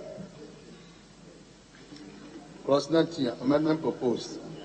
Subclause 1, line 1. Delete the and insert a, and after practitioner insert or health practitioner, and in line 2, before notify, insert within 7 days of the occurrence of the death. I so move. All in favor of the proposed amendment say aye. All against say no. The ayes have it. The amendment is carried. Item XIII. Chairman.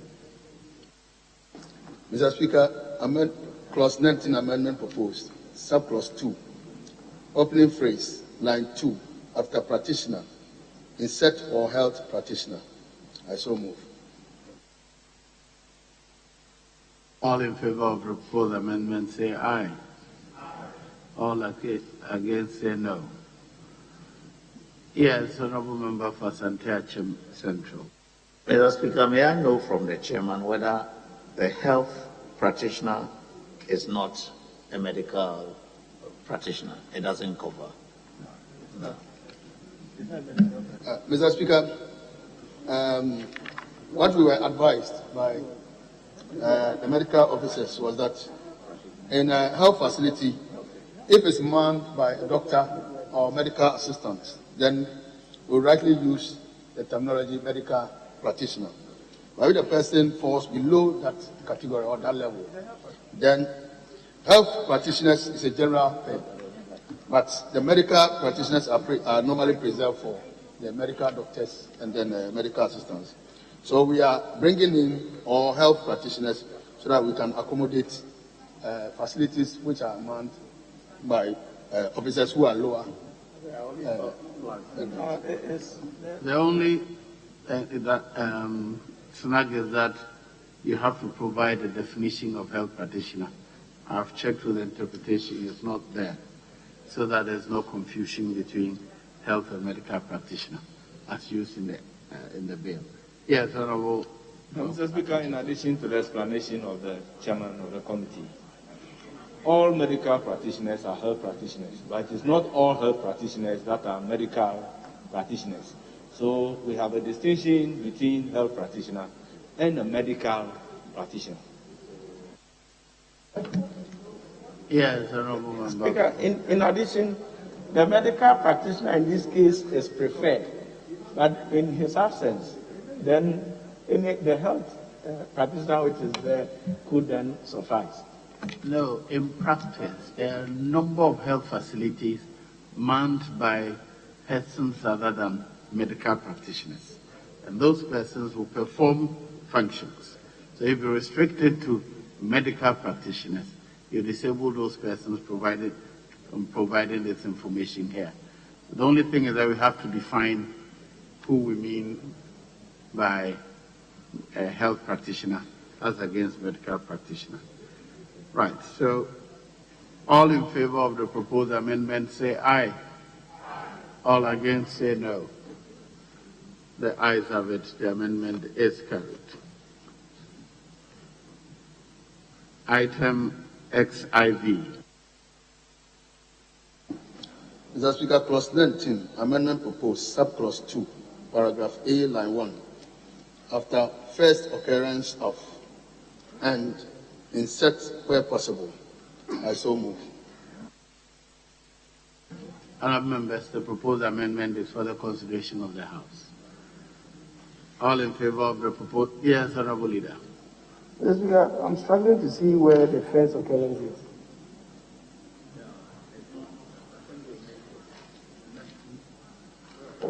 No first. Rather, what he seeks to do is to insert where possible in A after the first and. So record the death and, where possible, the immediate and underlying cause of the death. I'm not seeing the first occurrence. I think they have proposed an amendment which read first occurrence, and what was meant to be done was to abandon that one and really insert where possible. So if you read, record the death and, where possible, the immediate and underlying cause of the death. I think that's the appropriate location. All in favor of the proposed amendment say aye. All against say no. The ayes have it. The amendment is carried. Item XB.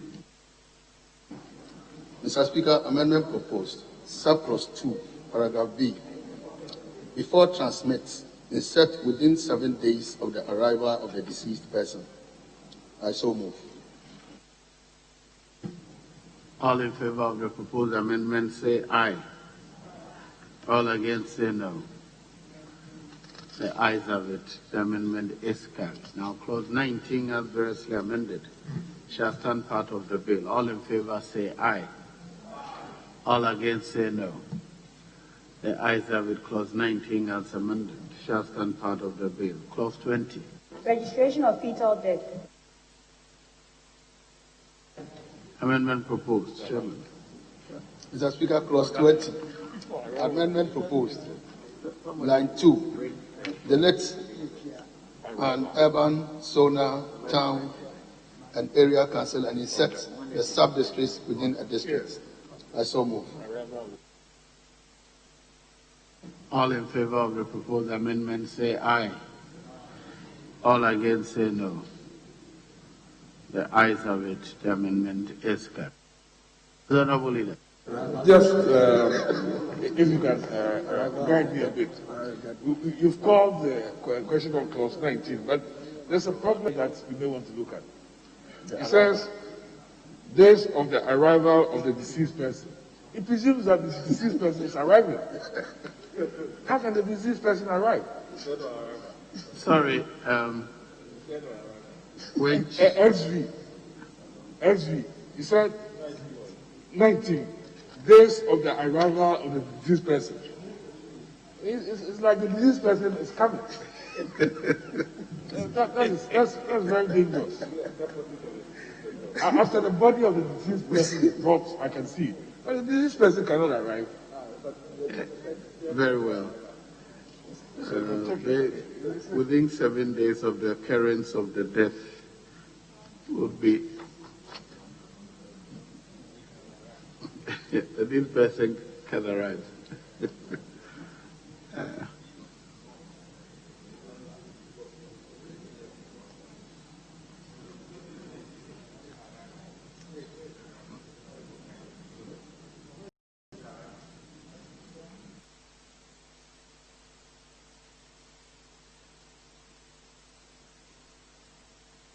Yes, Honourable Member for Keta. Mr. Speaker, I'm struggling to locate where the arrival, as mentioned by my senior colleague. Okay. All right. Okay. Mr. Speaker, that be the case, I think the way it's captured in the bill itself should stand, because it talks about where the disease is brought to the health facility. Yeah.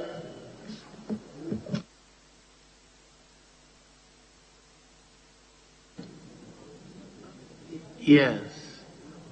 Honourable Leader, yes. Mr. Speaker, I believe as you suggested, so within 7 days after the body of the deceased person is brought, transmit the information to the district registrar.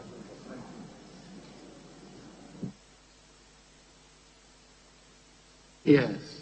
Mr. Speaker, I think, if I heard the majority leader right, he said when the deceased person, the person becomes maybe unnecessary. The disease captures the entire essence when the disease is brought. Because if somebody passes on, we refer to it as the deceased. And so the person, in addition, will make it superfluous. So the way it is captured originally is apt. I don't think we should add anything or change anything. Thank you, Mr. Speaker. Mr. Speaker, unfortunately, I don't have the original bill before me. What is here is what I'm reading from. And I was following your cue. But I agree that we could just say that after the body of the deceased is brought. I don't have the original bill with me. I have the consolidated one. Honourable members, let me read what is here and what is the proposed amendment. Where notification of death, where death occurs outside a health facility and the deceased is brought to that health facility, the medical practitioner in charge of that facility shall be transmit the information to the district registrar. And then it is proposed to insert before transmit within 7 days of the arrival of the deceased person, transmit the information to the district registrar.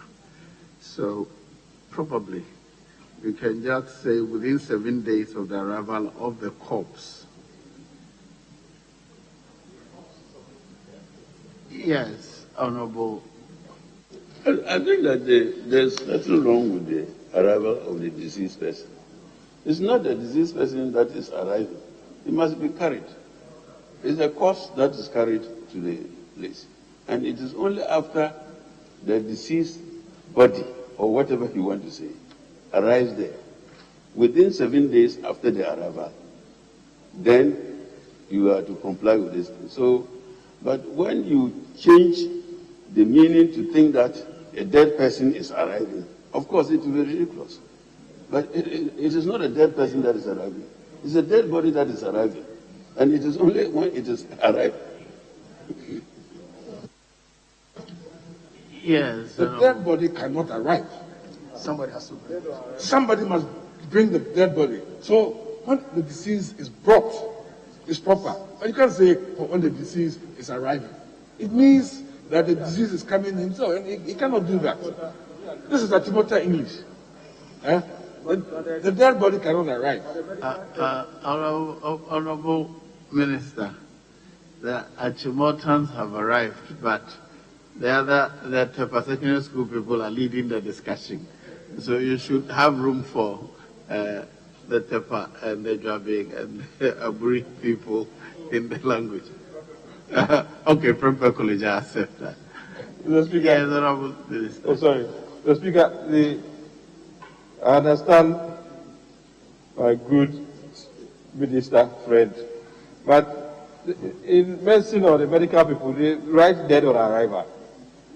So it means that a dead body can arrive.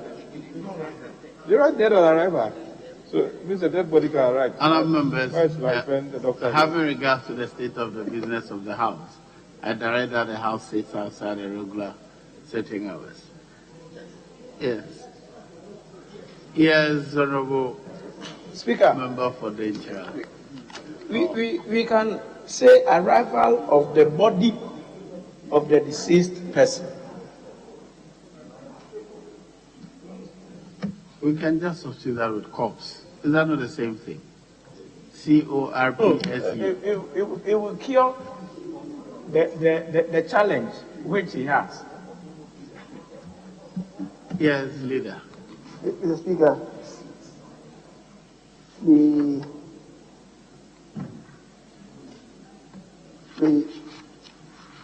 19, if you read 19.2, it just says that where death occurs outside health facility and the deceased is brought to that health facility, the medical practitioner or health practitioner in charge of that facility shall record the death and where possible.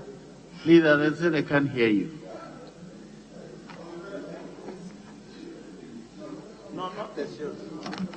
Leader, Mr. Speaker, so it says where death occurs outside a health facility and the deceased is brought to that health facility, the medical practitioner or health practitioner in charge of that facility shall do two things.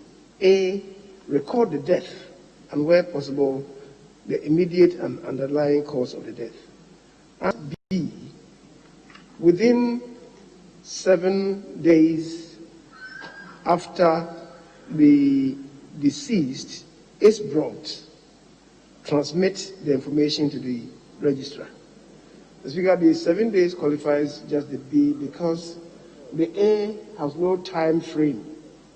So we are bringing the 7-day qualification so that within the 7 days, those two functions will be performed. So within 7 days after the deceased is brought, transmit the information to the district registrar. All in favor of the proposed amendment say aye. All against say no.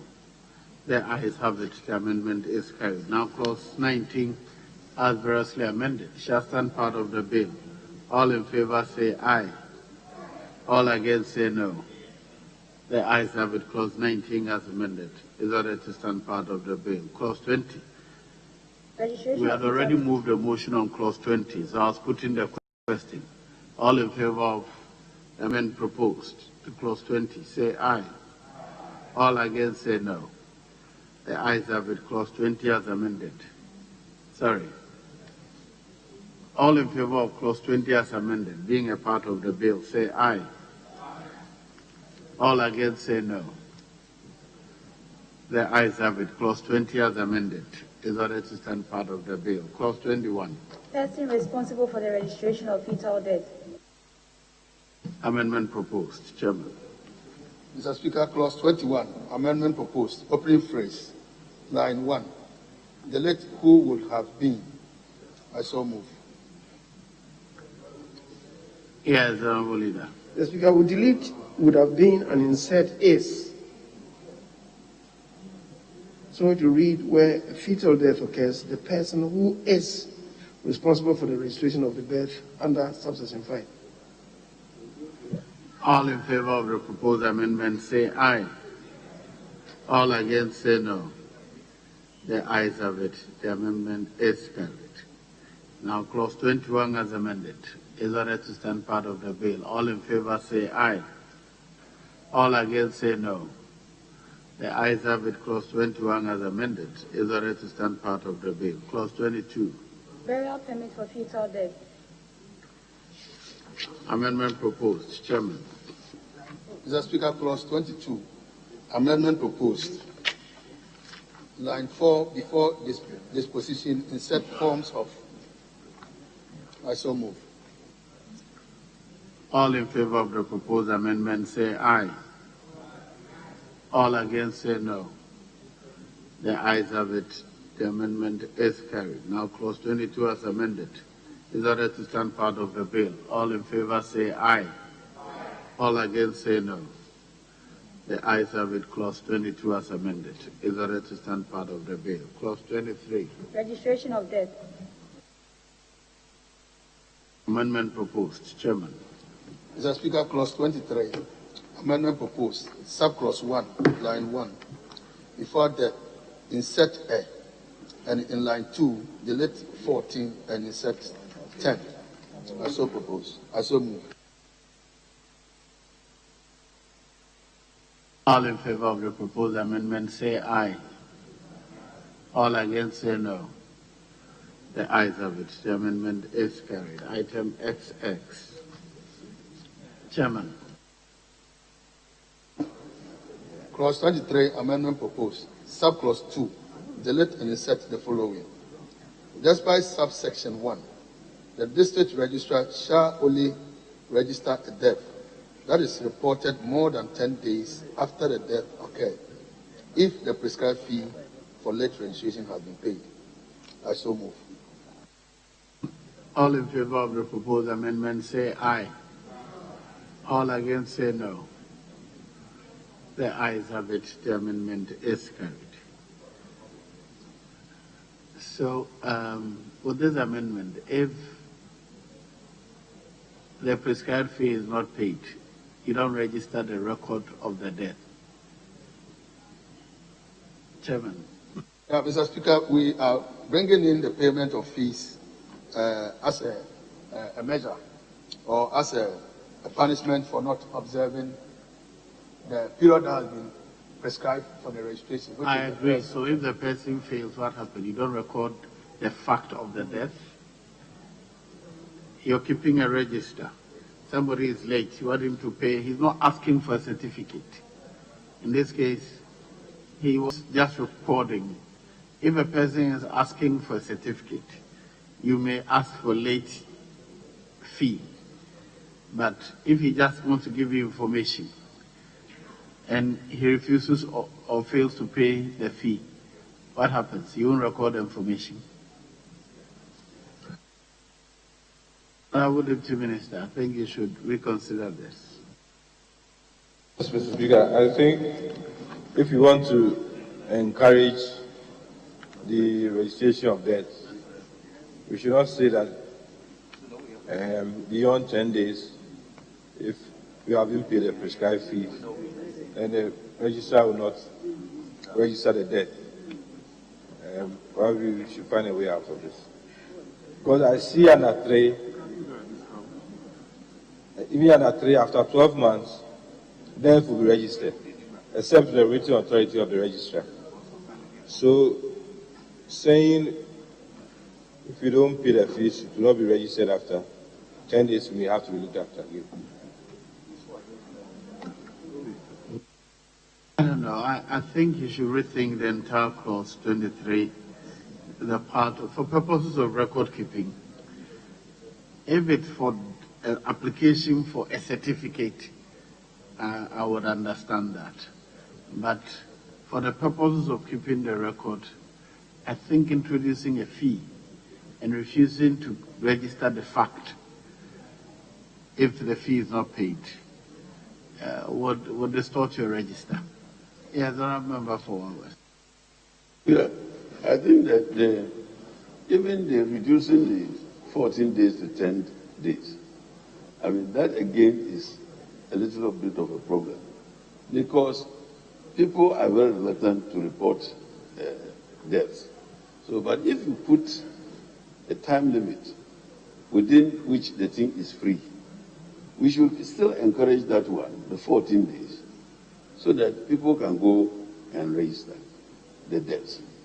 But if you now reduce it to 10 days, after which the person has to pay the fee, it will not encourage the registration of deaths at all. I think that we need to look at the reduction itself. But the purpose of this one is to say that if after 10 days you now want to register, you will have to pay late registration fee. But I think we should try to encourage people to come forward. If you look at deaths, they are better registered than deaths. Because sometimes, and you know, the ceremonies we engage in when somebody has died. So I think we should leave the thing at 14 instead of the 10. Yes, Mr. Speaker, in view of the issues that you've raised, we like to step this amendment down and then further engage on that. I think so. I think you should reconsider. Yes, Honorable Member Keta. Thank you, Mr. Speaker. Mr. Speaker, I don't know whether our colleagues who were the winnowing took into cognizance customs and traditions, because in this country, we have situations where chiefs die. It's been stood down. Sorry. Okay, thank you.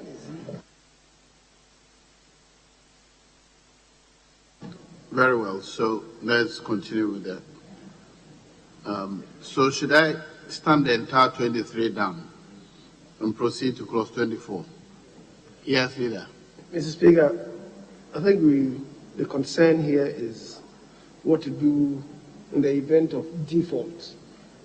And that is what is occasioning the standing down of that provision. But I think the others we could handle. For instance, what we have in is it 5 and I think, 4 and 5 or so.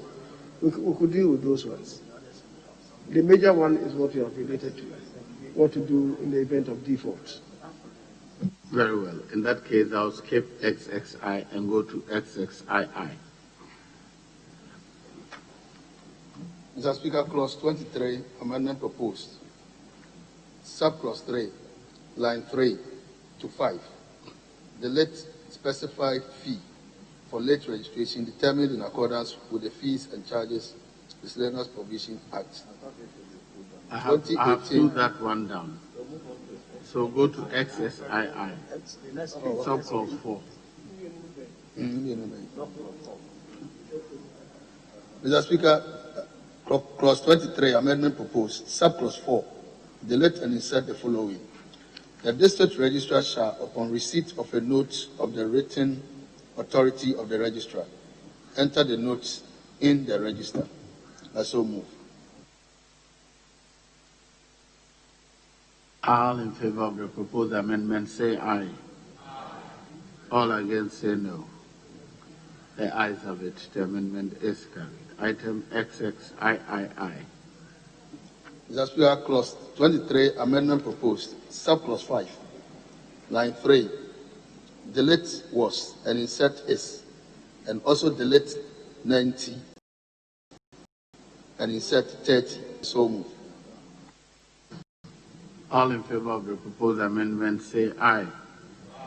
All against say no. The ayes have it. The amendment is carried. I'll defer the question on entire clause 23 in view of the deferred clauses. Clause 24. Persons to furnish information as to death. Amendment proposed. Chairman. Clause 24. Amendment proposed. Head note, delete as to and insert of. I so move. All in favor of the proposed amendment say aye. All against say no. The ayes have it. The amendment is carried. Item XXV. Mr. Speaker, clause 24, amendment proposed. Paragraph C at end, add if the occupier has knowledge of the death. I so move. All in favor of the proposed amendment say aye. All against say no. The ayes have it. The amendment is carried. Item XXVI. Mr. Speaker, clause 24, amendment proposed, paragraph E, line 2, delete regarding and insert in respect of the dead. I so move. Yes, Honorable Leader. Mr. Speaker, I think what the chairman seeks to do is the deletion of regarding and inserting in respect of.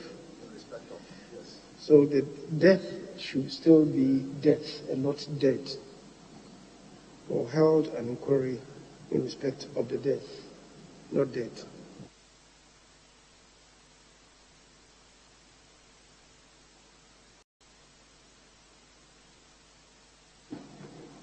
Yes, Honorable Member for, Chairman. Yes, Mr. Speaker, I agree with Majority Leader. That is actually what we have in here. It's in respect of the death. All in favor of the proposed amendment say aye.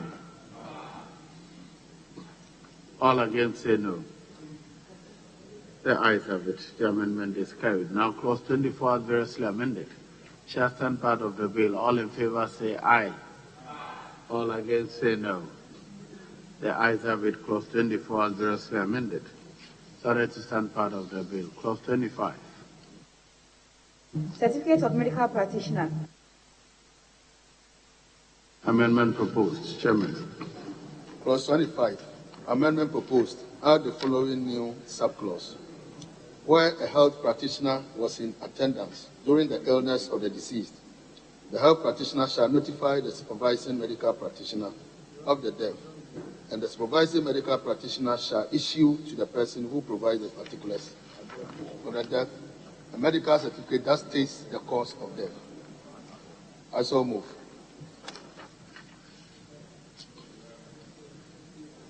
As many as are in favor of the proposed amendment say aye.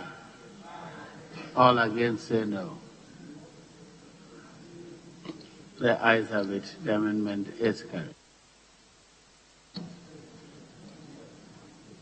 Item XXVIII. Chairman. Yes, Clause 25. Mr. Speaker, clause 25. I thought the. Oh, okay. Can I get in there? All right. Okay. Yes, Chairman, you may now move your amendment.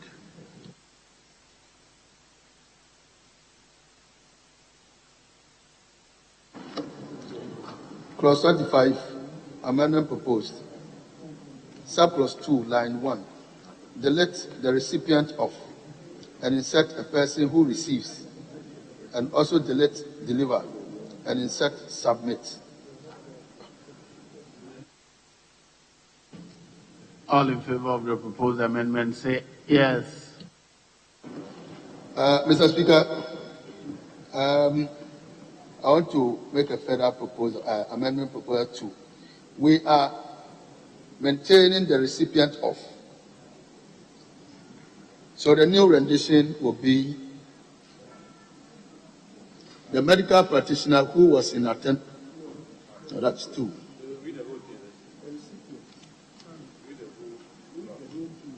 (25)(2). The Speaker, the rendition is the recipient of the medical certificate shall submit the certificate to the district registrar, who shall then register the particulars of the deceased in the register of deaths. No. I so move. Very well. As many as are in favor of the proposed amendment say aye. All against say no. The ayes have it. The amendment is carried. Now clause 25 as amended shall stand part of the bill. All in favor say aye. All against say no. The ayes have it. Clause 25 as amended is ordered to stand part of the bill. Clause 26. Duty of coroner after holding inquiry. Amendment proposed. Mr. Speaker, clause 26, amendment proposed, subclause 2, line 1. Delete, deliver, and insert submit. I so move.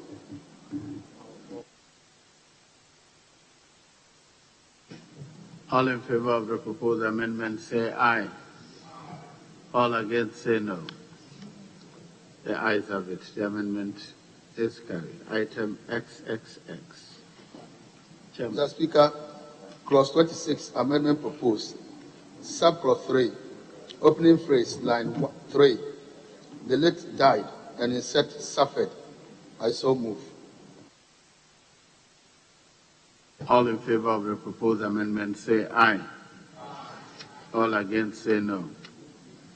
The ayes have it. The amendment is carried. Item XXXI. Mr. Speaker, clause 26, amendment proposed, subclause 3, paragraph C, line 1, at the beginning, insert death. I so move.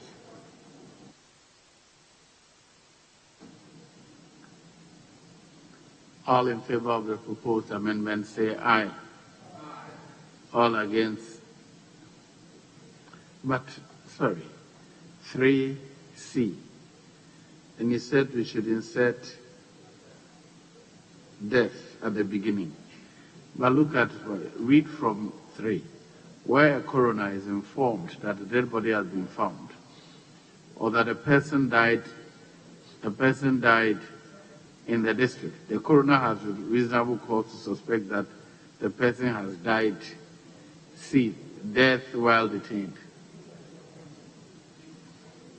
Sorry. Mr. Speaker, may I take the rendition again? So, 26(3),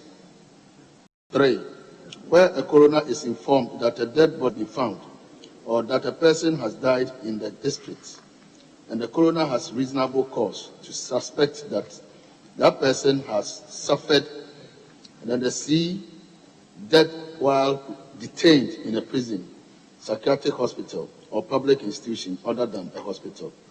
Okay, I hadn't changed the died in my body. Very well. All in favor of the proposed amendment say aye. All against say no.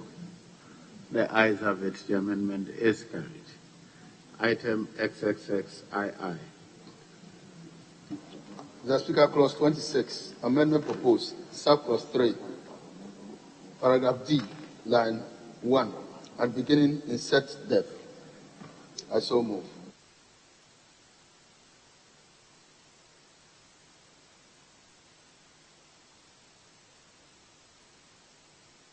All in favor of the proposed amendment say aye. All against say no. The ayes have it. The amendment is carried. Item XXXIII.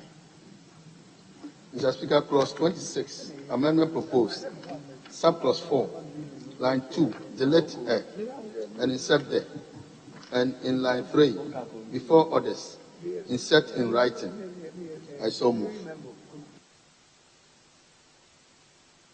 All in favor of the proposed amendments say aye. All against say no.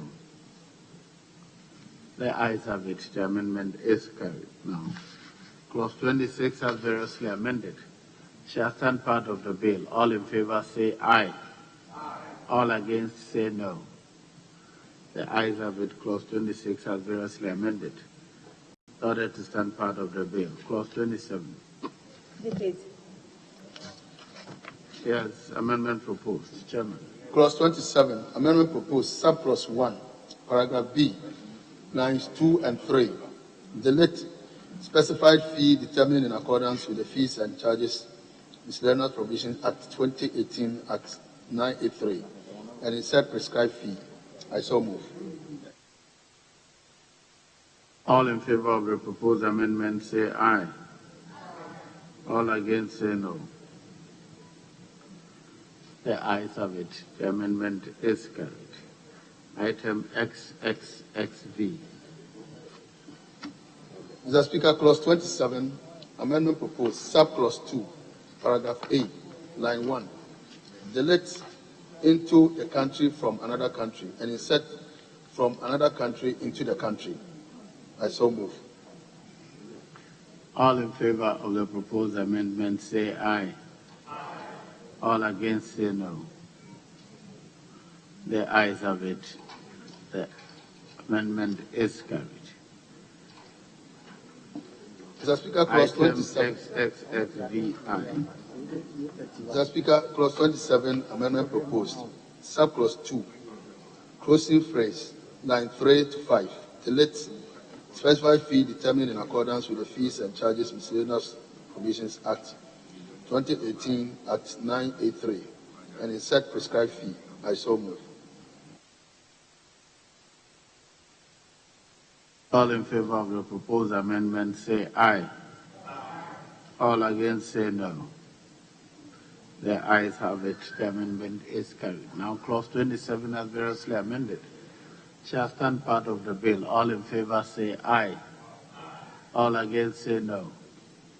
The ayes have it. The amendment, clause 27 as amended is ordered to stand part of the bill. Clause 28. Burial or other disposition. Amendment proposed. Chairman. Mr. Speaker, clause 28, amendment proposed, subclause 2, line 1. Delete cremation and insert any other form of disposition. I so move. All in favor of the proposed amendment say aye. All against say no. The ayes have it. The amendment is carried. Item XXXVIII. Mr. Speaker, clause 28, amendment proposed, subclause 5, paragraph B, line 1. Delete cremation and insert form of disposition other than burial. I so move. All in favor of the proposed amendment say aye. All against say no. The ayes have it. The amendment is carried. Now, clause 28 as variously amended shall stand part of the bill. All in favor say aye. All against say no. The ayes have it. Clause 28 as amended is ordered to stand part of the bill. Clause 29. Registration of morgues, funeral homes, burial grounds, and crematoriums. Yes, Honorable Leader. Speaker, just to draw the attention of the chairman, having made the distinction between burial and other forms of disposition of the deceased, I think we need to interpret burial permits to include permits issued for the disposition of bodies as any other. Otherwise, it may create some problems, because we have made a distinction between burial and for which we issue a burial permit, and then these other forms of disposition of bodies of that is the deceased. So when we go to the interpretation, we may have to define burial permit to include permits issued for the disposition of bodies. Indeed, the last amendment we did, I'm reading it again and I'm confused. Subclause 5, paragraph B. There's no paragraph B to subclause 5 of 28. All right. There's only subclause 5 of 28. And we delete cremation in line 1. And then also there's cremation in line 2. No. We deleted only cremation in line. Okay. 2, line 1. But in 5, the subclause 5, there are 2 cremations. But we have deleted only 1. The last one has not been deleted. And so we have to delete that one before proceeding with the disposition, or is it the disposal? A person who conducts any form of... Chairman, let's go through the rendition again. Mr. Speaker, 28.5. A person who conducts any form of, a form of disposition. A person who conducts a burial. No, form of disposition. Yes, exactly. A person who conducts a form of disposition shall inspect the death certificate. Yes. Other than burial. Shall inspect the death certificate before proceeding with the form of disposition. Is that there? Yeah.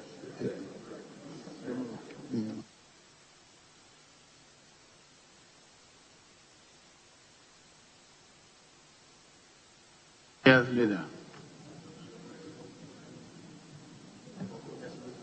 Mr. Speaker, yes, I think the chairman is right. A person who conducts a form of disposition other than burial shall inspect the death certificate before proceeding with the form of disposition other than burial. Right. Or if you like, that form of disposition. That form of disposition. Yes.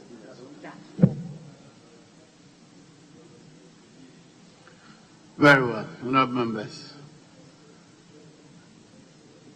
All in favor of the proposed amendment say aye. All against say no. They have it.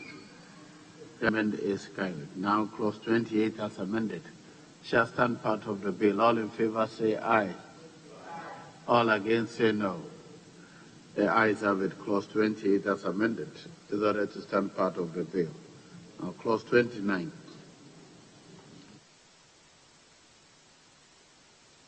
Amendment proposed. Chairman. Mr. Speaker, clause 29, amendment proposed, head note.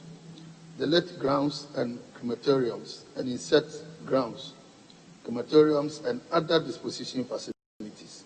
I so move. All in favor of the yes, Honourable Member for. But, Mr. Speaker, I think that even if the crematorium is taken out, it still will not change the intention and essence of the head note. And because subsequently you find a morgue, funeral home, burial grounds, crematorium. So that to cut out too many words, I mean grounds and other.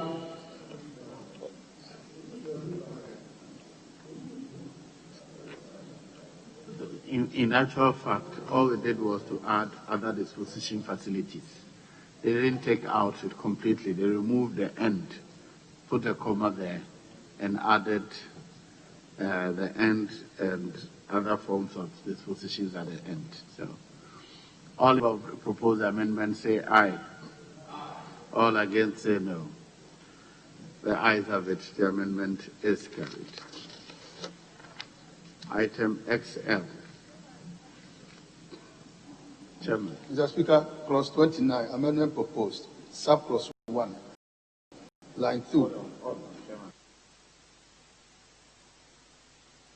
Yes, Honourable Leader. Mr. Speaker,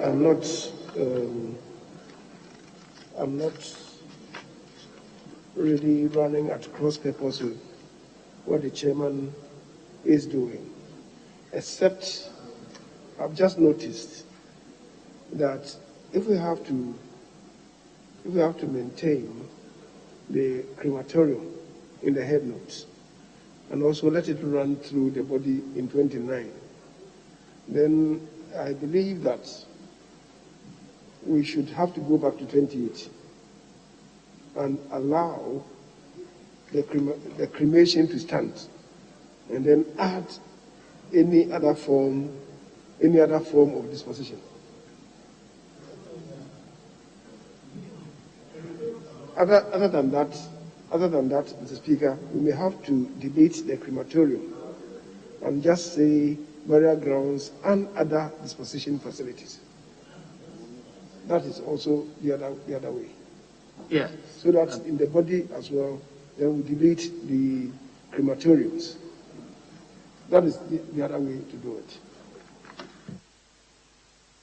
Yes, Honourable Member for Kachisa. Mr. Speaker, crematorium is also other disposition facility apart from burial.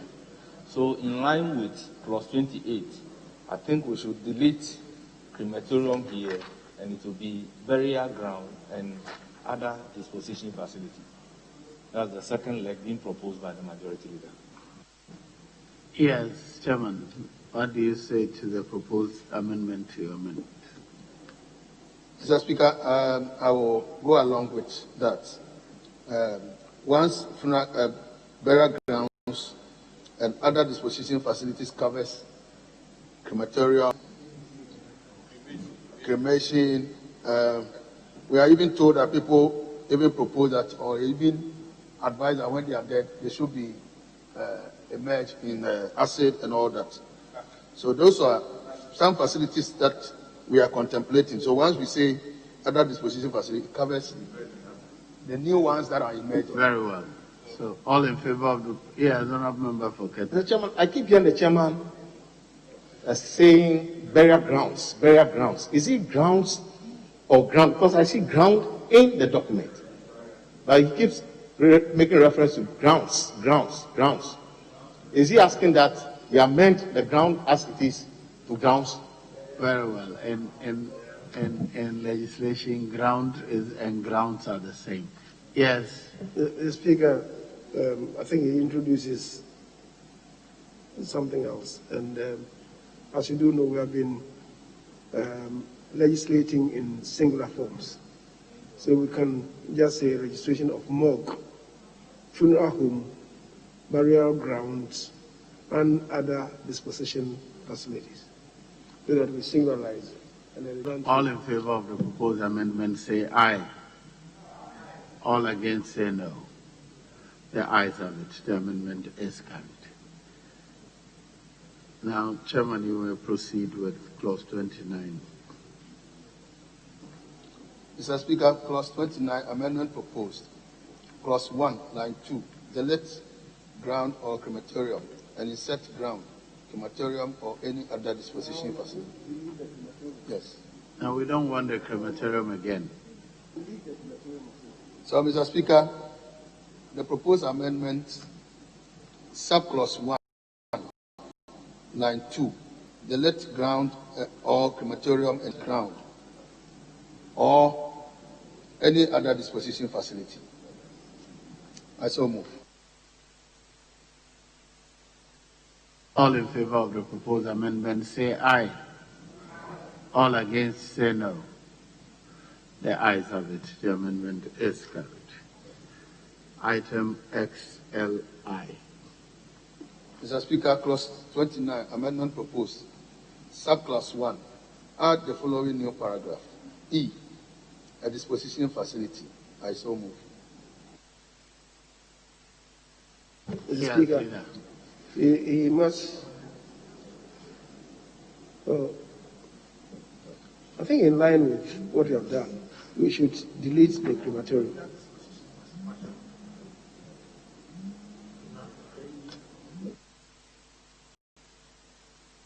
So it will be the district assembly shall register a morgue, a funeral home, a burial ground, or other disposal facility. Is that right?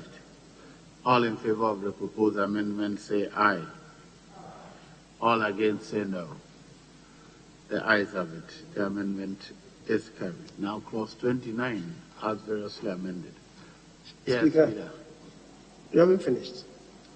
You have to go to 29.3. 29.3. To delete. Which item in the order paper? It's not advertised. It's not advertised. I'm just saying that consequentially, we have to delete the crematorium in line 1 and also line 2. It appears on 2 occasions. So the 3, you have to delete crematorium from. I'll direct the draft persons to redraft 29.3 in line with the amendments proposed earlier.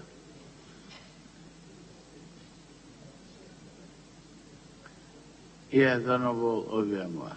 Mr. Speaker, I think once we've specified morgue, funeral home, burial ground, or crematorium, we should maintain it. And then find... You see, we have made changes from... Yes, we have to look at even those changes. Now, a morgue applies to all dead persons, right? Yes. All deceased persons. Right. A funeral home will apply to all deceased persons. But the burial ground and the crematorium and others will differ.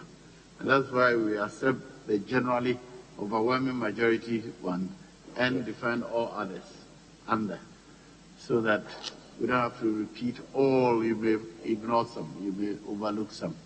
But the burial ground or any other disposal facility covers all others.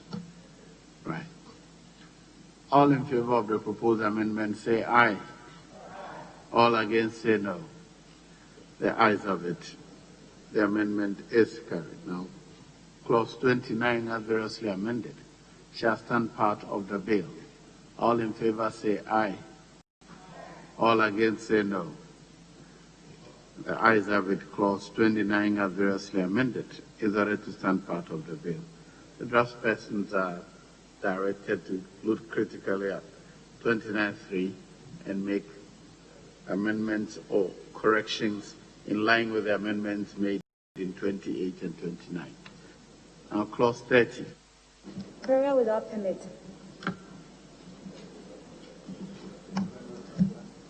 Amendment proposed. Chairman. Mr. Speaker, clause 30, amendment proposed. Head note, the late burial and insert disposition. I so move. Yes, Honorable Leader. Mr. Speaker, burial is the commonly known one. That is why we have maintained burial throughout.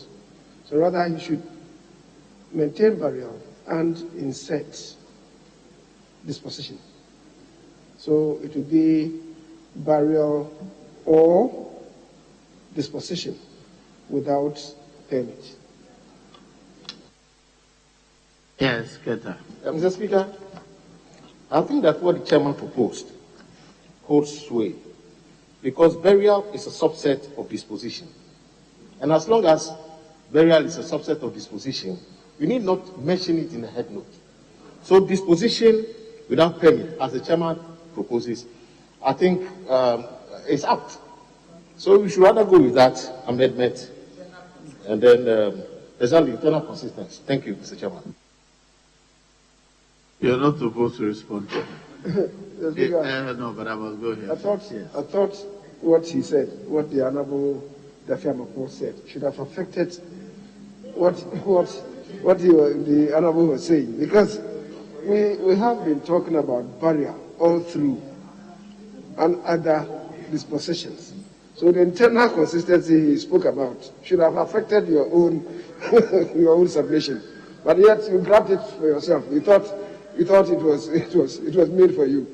So just so that we follow what you have been doing. The burial is part of disposition, yes, but because of what you have been doing, let's follow through. Yes, Keta. Yeah, Mr. Speaker, I think that looking at 28, it talks about burial and other dispositions. But then again, looking at it critically, I think the proposition by the chairman is something that we need to consider. And if necessary, go back and make the necessary amendments in line with the proposal that is being made. Because if you say burial and other dispositions, the disposition is general, and it covers the entirety of the various forms. And so why would we want to single that out necessarily and bother ourselves with wordiness, where we could do with a word which captures the entire essence? So if indeed, of course, yes, maybe the internal consistency that my friend talked about, because they were the winnowing, probably works in his favor. But I was making reference to the earlier issues that came up. But I think that if that is what they did at the winnowing, then I think they have to be more diligent. Thank you, Mr. Speaker. Members, I think if you talk about disposal, about 95% or more of all disposals in this country is by burial. So burial is more identifiable with Ghana. And other forms which we cannot even quantify in all real terms will be any other forms. I think this proposed amendment by the leader is appropriate. All in favor of the proposed amendment say aye. All against say no. The ayes have it. The amendment is carried. Item XLIII. Mr. Speaker, clause 30, amendment proposed, subclause 1, line, delete burial ground and insert morgue, funeral home, burial ground, crematorium, or any other disposition facility. And in line 2, I think to be consistent, we should just remove the crematorium. Yeah, the rest. Is that right? So I think it should be morgue, funeral home, burial ground, or any other disposition facility. And then in line 2, burial ground or any other facility. Oh, is that right? All in favor of yes, leader. Mr. Speaker, 30 is on burial or any other form of disposition without permit. And it says the owner or manager of a burial ground or any other disposition facility shall not permit the burial or disposition of a dead body in the burial ground or disposition facility unless a burial permit in respect of the dead body has been delivered. Why are you introducing all this here? I'm not sure that here we need to effect these amendments. We don't need to effect these amendments here. The morgue, the funeral home, crematorium, the morgue. Do we need this here? We are talking about burial. So, I don't know, maybe the funeral home, because maybe the funeral will be held. Maybe the funeral will be held. But really, strictly, we are talking about burial. You can do a funeral before. Yes, so it's burial and not the morgue is not needed there. And I guess the funeral home is also not needed, but it's burial ground. So the burial, it should be the owner or manager of a burial ground or any other disposition facility shall not permit the burial or disposition of a dead body in the burial ground or disposition facility unless the burial permit in respect of the dead body has been delivered to the manager or owner of the burial ground or disposition facility. That is how it should read. Yes. Mr. Speaker, I'm in support of the leader's rendition, just that I'm wondering whether it is necessary for us to repeat burial ground, so that it will read, shall not permit the burial of a dead body unless a burial permit in respect of all that. Because we are repeating, we are saying the owner or manager of a burial ground. Then your amendment came, shall not permit the burial of a dead body in the burial ground. And my point is that we don't need the burial ground again. Yes. Well, let's be clear. If he does not permit, the manager can only manage his or her burial ground. But if he says shall not permit the burial, he has no control if they decide to take it to another burial ground. So I think the burial ground is specific. Yeah. So in that case, the proposed amendment to clause 30 is withdrawn. Is that right? Speaker, and I'm proffering a new amendment. Yes. That is, the owner or manager of a burial ground and I'm inserting, or any other disposition facility shall not permit the burial or disposition of a dead body in the burial ground or disposition facility unless a burial permit in respect of the dead body has been delivered to the manager or owner of the burial ground or disposition facility. All in favor of the proposed amendment say aye. All against say no. The ayes have it. The amendment is carried. Now, clause 30 as variously amended shall stand part of the bill. All in favor say aye. All against say no. Yes, Honorable Leader. Mr. Speaker, certainly 32 will not be affected because whoever is cremated or dissolved in acid cannot be reburied or assumed. But I think it will affect 3 and 4. We need to look at it. The owner of burial shall endorse the burial permit. Yeah. Consequently, 3 will be affected. Yes. And also 4 will be affected. So I'll direct the draft persons to insert or any other disposition as appropriate after burial grounds in all the subclauses. Yes. Mr. Speaker, I kindly want to crave indulgence to permit me seek some clarification in respect of 30. We have talked about burial grounds, which is very clear. But when we came to 29, when we are 29, we talked about registration of mosques, funeral homes, etc. Now, is it then the case that I can operate a morgue without permit and there can be no punishment or issues to that effect? Because here we have created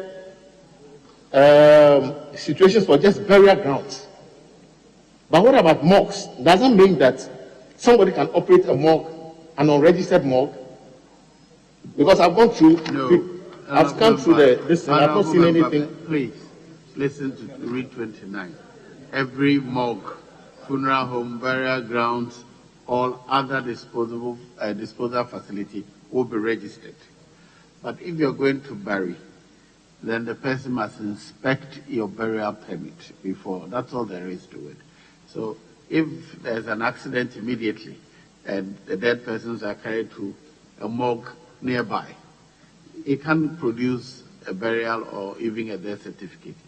It must be kept before you go for the information. So I think there's a difference between the two. Clause 31. Births and deaths on the high seas and airspace. There's no advertised amendment to clause 31. Speaker. Yes. Let me seek your leave to introduce an amendment. The registrar may, line 1. 31, line 1. The registrar may, on receipt of information in respect of a birth, it is death, which makes it definitely, but yeah. No, it's not appropriate. Please read it again. The birth is a fact. Once it has happened, it's a fact. So I think the proposed amendment is not appropriate. So clause 31 shall stand part of the bill. All in favor say aye. All against say no. The ayes have it. Clause 31 is ordered to stand part of the bill. Clause 32. Cancellation of registration and certificate. Amendment proposed. Chairman. Mr. Speaker, clause 32, amendment proposed. Subclause 3, opening phrase, line 1. The late is satisfied and insert establishes. I so move. Yes, honorable members, for the consideration of the House. I saw Chairman of Constitution and Legal and Chairman of Education on their feet. Education first, yes. Mr. Speaker, 31. If you look at the head note. All right, you want us to go back to 31? Yes. Yes. Births and deaths on the high seas and airspace. But when it comes to 31, it talks about futile death. And see here, we have, in this bill, we have distinctly separated futile death from death. So if the head note is talking about only death, why are we bringing futile death in the body? That is in the main clause. If that's the case, I think that futile death should also be captured in the head note. Because we have not represented death. What is the bill? Births and deaths. Even though in the body it has fatal death. Fatal death is also death. So I don't think it's inappropriate.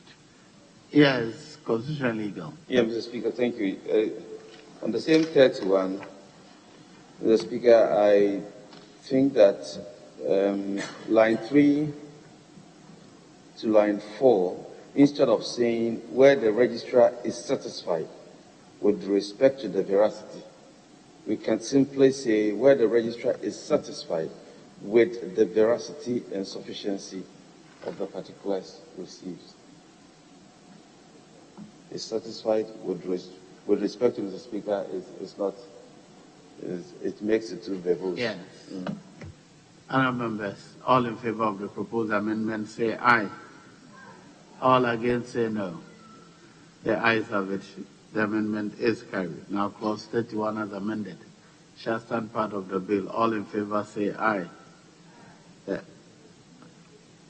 Clause 31 as amended shall stand part of the bill. Now clause 32 has been moved. The proposed amendment to clause 32 as contained in XLIV. Yes, Chairman, kindly move your proposed amendment again.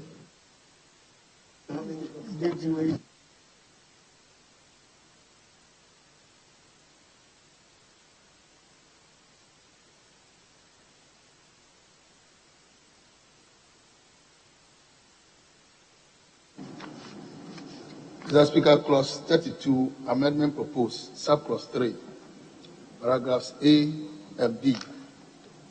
Delete and insert the following. I've done that. Clause 1, I've done that already. The establishes, I've done that. Yes.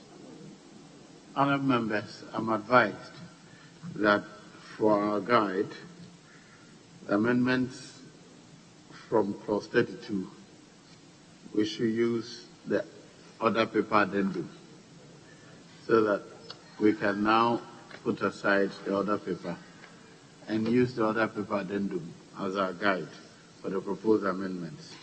So, Chairman, you may move item I under 4 again. Mr. Speaker, clause 32, amendment proposed, subclause 1, closing phrase, after attend, delete the and insert the. I so move.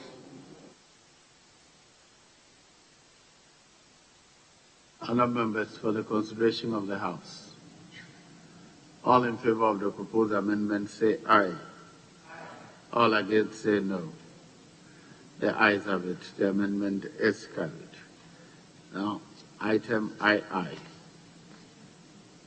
Mr. Speaker, clause 32, amendment proposed, subclause 2, line 1, delete holding a. I so move. All in favour of the proposed amendment say aye. All against say no. The ayes have it. The amendment is carried. Item III. Mr. Speaker, clause 32, amendment proposed, subclause 3, opening phrase, line 1, delete is satisfied and insert establishes. I so move. All in favour of the proposed amendment say aye. All against say no. The ayes have it. The amendment is carried. Item IV. Mr. Speaker, clause 32, amendment proposed, subclause 3, paragraphs A and B. Delete and insert the following. A, mix in the register, or B, order the person concerned to deliver the certificate for cancellation. I so move. All in favor of the proposed amendment say aye. All against say no. The ayes have it. The amendment is carried. Item V. Mr. Speaker, clause 32, amendment proposed, subclause 5, line 1, before registrar, insert district. I so move. All in favor of the proposed amendment say aye. All against say no. The ayes have it. The amendment is carried. Now clause 32. Yes, Honorable Leader. Mr. Speaker, the IV, B, I think rather should read, order the person concerned to submit or, I guess, even surrender the certificate for cancellation. If it's not surrender, then maybe submit, but not to deliver. Yes, Honorable. I think surrender will be a better. Yes. Mr. Speaker, you should submit the certificate issued to you to the registrar for cancellation. You submit for cancellation. Surrender it is. Yes, If it's you are illegal. there is no need cancelling it again. Yeah. If you, Mr. Speaker, I believe that surrender is stronger because it's dealing with the commission of an offense for which reason the certificate is being demanded for cancellation. So once it is dealing with cancellation, surrender of the certificate is more appropriate and is stronger than deliver or submit. Yes, I got you, sir. Speaker, it's a certificate issued to the applicant, and for a stated reason, they have to recall that particular certificate and cancel. So the certificate issued to you, you submit it to the registrar for cancellation. So if you surrender, how do you surrender for cancellation? You submit it for cancellation. Is it required? Is it required? Is it by law that he has to submit it? If it is by law, then he will surrender. If it is submit, there's an element of will, discretion. But when you have no discretion, then surrender is the appropriate term. All in favor of the proposed amendment say aye. All against say no. The ayes have it. The amendment is carried. Now the question again of, yes, Leader. Mr. Speaker, I also have two other issues. First, I thought we'll deal with the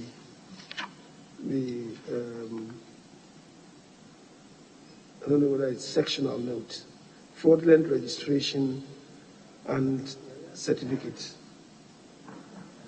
Really relating to fraudulent use of certificates or maybe improper use of certificates. It's not just fraudulent registration and certificates.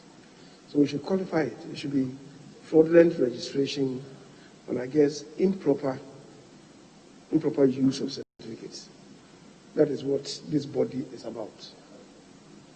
Why? What is improper use? Here we're talking about. Speaker, because if we take it from 32(1), the registration is falsely or fraudulently obtained, or certificate obtained is used for fraudulent or improper purpose, and then the others follow. So either fraudulent registration and fraudulent use of certificates. Yes, fraudulent certificates, registration of fraudulent use of certificates. I think that should be the caption there. And then second, the A that we just dealt with, that is in IV. I think that we should complete what we have done in A. Make a note in the register. You make a note in the register to that effect. I'm even worried about why I should surrender a certificate because I've used it for fraudulent purposes. I'm wondering why I should surrender a certificate genuinely obtained but used for fraudulent purposes. Now, if I used fraudulent means to obtain it, and you find out, you can ask me to surrender it for cancellation. But if I obtained it genuinely, but I've used it for criminal activities, should that lead me to forfeit what I obtained genuinely?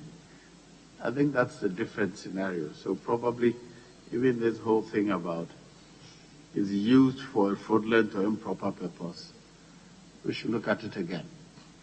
It has been genuinely obtained, but it's being used for a purpose other than. It should be the subject of a criminal investigation, and it should be different, and the punishment should be in the criminal court, not administrative as is required here. Yes, Honorable. Speaker, this morning we have a whole lot of argument on whether or not improper use should be in the rendition.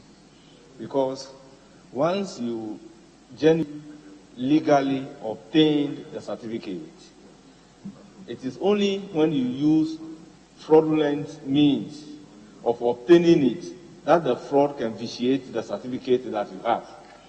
But if the certificate lawfully obtained is subsequently used for a fraudulent purpose, then that amount to a fraud being committed, and the Criminal Offences Act will deal with that. So to say improper use of the certificate to amount to a ground for surrendering the certificate, it's a bit of a problem, because your punishment will lie for a crime that you have committed, to wit, fraud, under the Criminal Offences Act. Honorable, oh, okay. I wanted to hear a different voice today, so let me listen to is that Akumfi, is that right? Thank you very much. Sorry, I wasn't here when this thing started, and let me also admit that I'm not very conversant with the laws and everything, but even when I read 29 and all those, I had a little bit of a problem that the 29 continue to 32 and all that. The problem I have is the fact that all that the person needs to do is register the district. I don't know the legal, I don't know whether they are required to have some licensing from EPA, because this barrier homes and other things, they should be able to have some licenses. So that they are being used for the wrong use, that license can be cancelled. And like we are all saying, some legal punishment should be able to come in. So I don't know whether in the EPA Act there's a provision for these people to be licensed or whatever. Because if you say they should just be registered at this level when they begin to operate, who is checking all other things that they are supposed to do? And when issues of this nature happens, what is the penalty? So I think that... I think you're introducing a totally new... Let's deal with this, whether a certificate... So that's my concern. That's my concern, that all these things means that we need to relook at that whole portion again. Somebody had mentioned it when but I think we would off that we're going past 29. So we have to look at all that. And that can address the concern we have, whether the person is supposed to surrender or turn it in or whatever. I mean, if he's licensed and he's used the license to do the wrong things. Thank you. Yes, Honorable. Mr. Speaker, I believe that 32, the whole of 32 is looking at two issues here. The first issue has to do with the fraudulent use or the improper use of the certificates. That is one leg of it. And the second leg of it is also looking at fraudulent registration. So these two acts are not the same. Fraudulent registration or fraudulent acquisition of the certificate. So, Mr. Speaker, but in 3, the punishment for these 2 acts appears to be the same, that is the cancellation. And there's nothing wrong with this because this provision is dealing with administrative cancellation, let me put it this way, of the certificate because of one fraudulent registration or improper use of the certificate. And administratively, Mr. Speaker, this can be done if it is administratively established that the certificate was fraudulently procured or the registration was done fraudulently or the certificate is being used for an improper purpose. Mr. Speaker, this is without prejudice to the person who has perpetrated this act to be hauled before a court for prosecution for the fraudulent registration or fraudulent procurement of the certificate. So, Mr. Speaker, these 2 acts can sit side by side with each other. My only problem, Mr. Speaker, with 3, sub 3. Okay, honorable members, hold on. I'll go on for another hour. But give me 5 minutes, I'll come back. So, House is suspended for 5 minutes.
Honourable members, the House is back to order. Yes, Honourable Chairman, you're on your feet. Thank you, Mr. Speaker. While I was driving at, I was looking at subclause 3, and I realized in subclause 3 that sub 32 subclause 3, the punishment regime for fraudulent registration or procurement of certificates and the improper use of the certificates is the same. But I thought that the two offenses, the gravity or the seriousness of the two acts is not the same. If you obtain the registration, if you register fraudulently or procure the certificate fraudulently, Mr. Speaker, I will want to propose that the punishment regime for that should be different from if after you've legitimately procured the certificate, you use it for improper purposes. So the first one should attract cancellation, but I believe that the second one should rather attract maybe suspension or something of the sort, a punishment which is less than the cancellation. That is my proposal. But what kind of certificate are we talking about? If I obtain a death certificate and I use that to defraud somebody, and then you cancel the death certificate when the person is in fact dead, what is the use? Or if I obtain a birth certificate and after that I use the birth certificate to defraud somebody, why do you cancel the birth certificate? Because it's actually the fact of my birth which has been recorded. So I think we should look at those differently. Yes, Honourable Member for. Speaker, we need to know why we want the record of birth and death. Mr. Speaker, if a person is born and a birth certificate has been issued, and you are saying that the wrongful use of that birth certificate should lead to the cancellation of the birth certificate, are you going to say that the person is not born? Now, if somebody died and you issue a certificate regarding that death, and the certificate has been wrongly used, does the wrongful use of the certificate leading to the cancellation amount to the person not being dead? So, for me, you can cancel the certificate if it is obtained by fraud, but the use of the certificate fraudulently should not attract the cancellation of the certificate, but it should attract a sanction under the Criminal Offences Act, because the death has been recorded, the birth has been recorded. If you cancel it, you are only destroying your own record, because the death has occurred, the birth has occurred. So you punish for the wrongful use, the fraudulent use of that certificate, but it should not lead to a cancellation.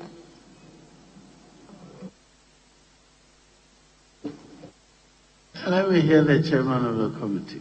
Mr. Speaker, I incline to go along with Honourable Anyafo and add that a note, as we indicated, should be made in the register to the effect that the person in question actually used it for a wrongful purpose or for fraudulent purpose. Then it goes into its record with the register or with the registry.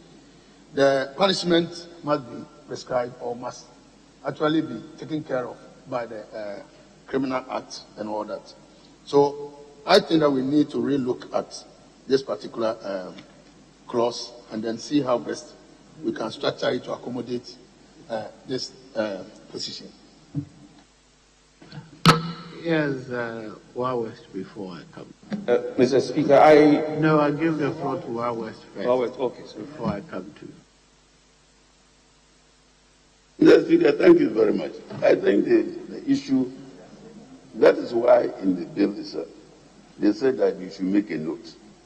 They didn't say you should cancel the certificate or the registration. This, as being explained, is in the register that this was issued but the use it was put to was fraudulent. But the record remains. But as for whether you use a thing, anybody who uses it wrongly or fraudulently should be charged according to the criminal code, or now Criminal Offences Act. That should be a separate issue. But this record has to be made, and with a note of what is about it.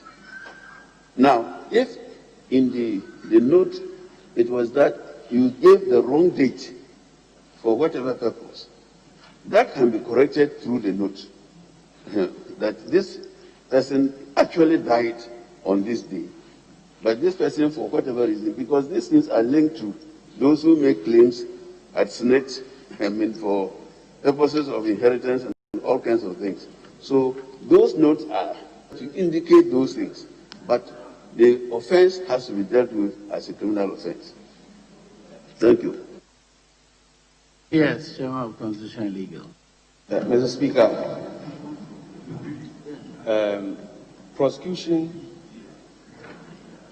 is for having committed an offense under a criminal statute is different, and administrative punishment is also different. The two can coexist. Mr. Speaker, the fact that the death or the birth haven't been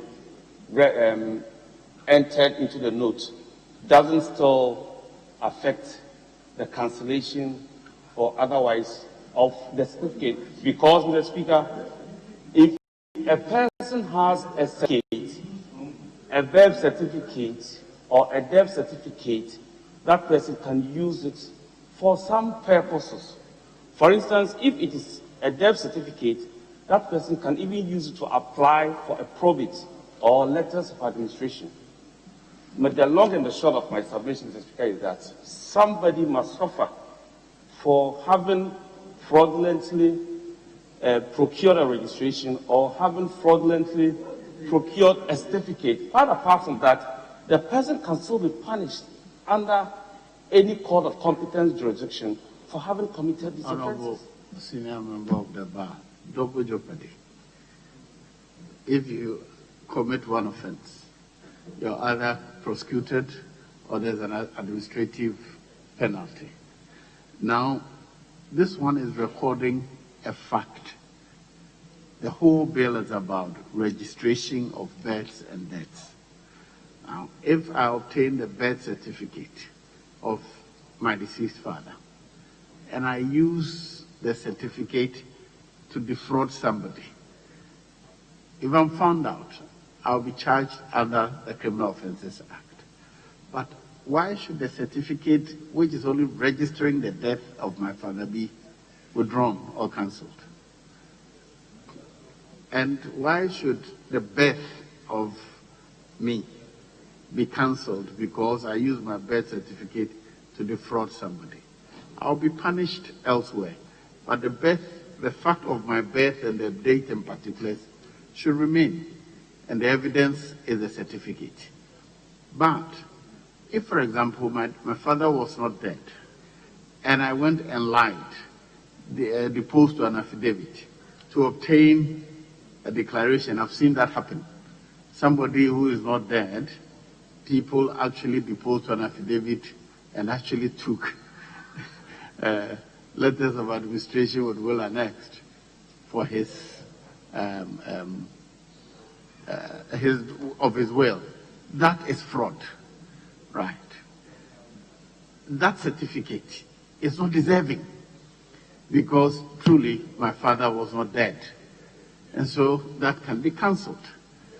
Or if I was born on 7 January, and I lied and said I was born on 20th December, and as a result I obtained a certificate as being born on 20th December. That certificate was obtained by fraud. It is not deserving, so it should be cancelled. But otherwise, I don't see why a certificate genuinely obtained for recording a fact should be withdrawn because I subsequently used that certificate to commit another crime. I think this is the question we should consider. Yes. I think, Mr. Speaker, you have even put it more clearer. And why should somebody still hold a certificate if I was born at 31st July and I have a certificate that says I was born 24th January 2014? Why should I still keep holding the certificate and keep on defrauding people? So your explanation even convinces me that that certification must be withdrawn from the system and maybe a new one issued to the person. Because a fraudulently obtained... Wait, you're confusing me. Whose certificate are you withdrawing? Somebody is holding, the person is born, the person's name is, for example, Honorable Atukuyo, born 31st July. By his parading 1991, his parading around a certificate that says he was born 24th January 1978. Yes, in that case, that certificate was obtained by fraud. Yes, so different from saying the person actually holds a certificate genuinely obtained, information correct, but he subsequently uses that genuine certificate to commit an offense of fraud. That's two different scenarios. M. Kamba, thank you. So I think that this B. Mr. Speaker, earlier on when we had a time to interact, I was suggesting that if it's possible, we can take the issue into two, divide the issue into two. One that deals with fraudulently obtained... Member, you have not read the act, the bill. It is there. A is one, for false or fraudulently obtained. B is using the certificate for improper purpose. So, but it is the B we are complaining about, that the B ought not cost you a certificate genuinely obtained. Yes. Thank you, Mr. Speaker. If I may know, when will a genuinely acquired, under what circumstance will a genuinely acquired certificate be used fraudulently? I just give you an example. I obtained a certificate that my father is deceased. That is genuine. He is deceased. Or he is not deceased, but I go and lie and obtain a certificate. The second one is fraud, so I'm not entitled to the certificate. But the first one, after obtaining the certificate of my father's death, I probably go and use it for a purpose other than for which it is issued. We're saying I should be punished for that purpose, not for the certificate. That's the argument, I think. Yes, Honorable Leader. Mr. Speaker, I believe all what you have to do in 32(3) is to separate the offenses. One is in respect of where the registrar is satisfied that the registration under this act has been falsely or fraudulently obtained. So in that case, it could be cancelled. The other leg is where the certificate obtained is being used for fraudulent or improper purposes. So we separate the two. And once we do that, it will be tidy. Let's separate the two. And then... Yes, Honorable. Mr. Speaker, we can better achieve our aim if you delete 31B, and then we go further to delete 33 in line 2, or certificate obtained under this act is being used for a fraudulent or improper purpose. So the 32(1) will read, a district registrar may, on receipt of a petition in writing that a registration under this act has been falsely or fraudulently obtained, order the person concerned to attend a hearing of the petition. So, Speaker, that will be 1. Speaker, the reason is that once a fraudulent use document lawfully obtained is a crime against the Republic. The registrar of birth and death should not concern himself about a fraudulent use of the document that is lawfully obtained. That is a matter between the Republic acting by the Attorney General and then the accused person. Then if you come to 32(3), the rendition will be a district registrar who establishes that a registration under this act has been falsely or fraudulently obtained shall order a note to be made in the register to that effect, or order a certificate issued in respect of that registration to be surrendered for cancellation. I think it should be and, not or. It should note and then. Very well. And for cancellation. Yeah. So that will resolve the problem for us. All in favor of the proposed amendment say aye. All against say no. The ayes have it. The amendment is carried. Now, clause 32 as amended shall stand part of the bill. All in favor say aye. All against say no. The ayes have it. Clause 32 as variously amended is ordered to stand part of the bill. Clause 33. Alteration in register. Amendment proposed. Chairman, item BI. Mr. Speaker, amendment proposed, subclause 3, lines 2 and 3. Delete specified fee determined in accordance with the fees and charges miscellaneous provisions at 28 at 983 and insert prescribed fee. I so move. All in favor of the proposed amendment say aye. All against say no. The ayes have it. The amendment is carried. Now, clause 33 as amended shall stand part of the bill. All in favor say aye.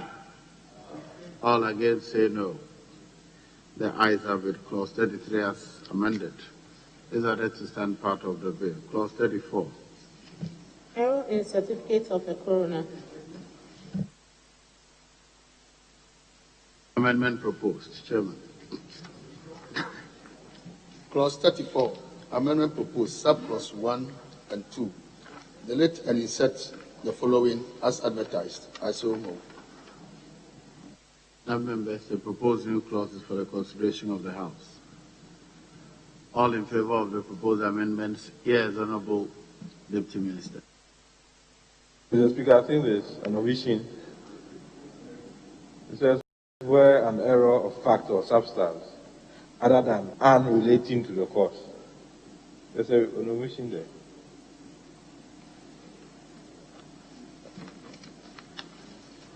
I think it should be an error relating to the cause of death. Yeah. Chairman, do you agree? Where an error of fact or substance other than an error relating to the cause of death.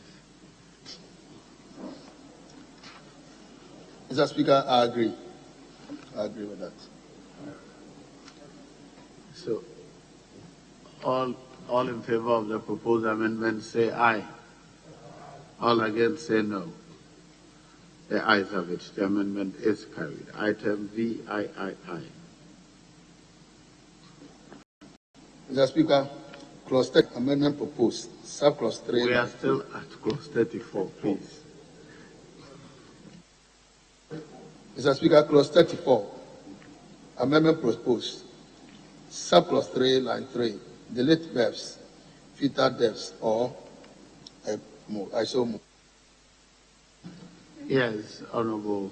Mr. Speaker, I support this amendment in the sense that the marginal note is dealing with error in the certificate of a coroner. Mr. Speaker, a coroner has nothing to do with birth. A coroner has nothing to do with fetal death. A coroner concerns itself with inquest for death. So the deletion of birth and fetal death is proper in the rendition. All in favor of the proposed amendment say aye. All against say no. The ayes have it. The amendment is carried. Item IX. Mr. Speaker, clause 34, amendment proposed, subclause 4, line 1.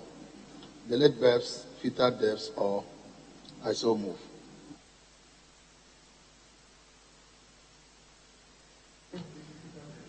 A coroner does not investigate fetal death. All in favor of the proposed amendment say aye. All against say no. The ayes have it. The amendment is carried. Now clause 34 as variously amended shall stand part of the bill. All in favor say aye. All against say no. The ayes have it. Clause 34 as variously amended shall stand part of the bill. Clause 35. Set of records. Yes, Chairman. Mr. Speaker, sorry if you may grant me leave to take the House back to 33(4), line 1. Instead of saying is to be supported, I would want to propose shall be supported. The request 33(4), line 1. The request shall be supported instead of is to be supported. Very well. All in favor of the proposed amendment say aye. All against say no. The ayes have it. The amendment is carried. Now clause 33 as variously amended shall stand part of the bill. All in favor say aye. All against say no.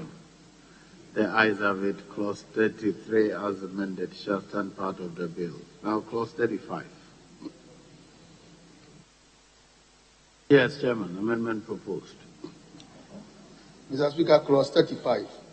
Amendment proposed, subclause 2, lines 2 and 3. Delete specified fee determined in accordance with the fees and charges miscellaneous provisions. Act 2018, Act 983, and insert prescribed fee. I so move. All in favor of the proposed amendment say aye. All against say no. The ayes have it. The amendment is carried. Clause 35 as amended shall stand part of the bill. All in favor say aye. All against say no. Mr. Speaker. Yes, Leader. Respectfully, I think what we have done earlier should affect these things that we are doing, even though there's no amendment proposed for 35. Realize that 35B, 35(1)B may suffer consequential amendments, a barrier record in the registry. Very well. The draft persons. You would, table officers, a burial or any other form of disposition records in the registry.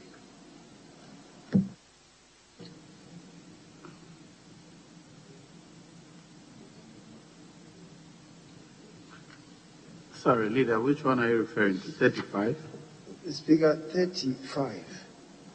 By what we have done with respect to burial, we've added those other forms of dispositions. So I'm saying that in this case, it cannot just be a burial record. In 35(1)B, it cannot just be a burial record, but the record of those other forms of disposition. And then when you come to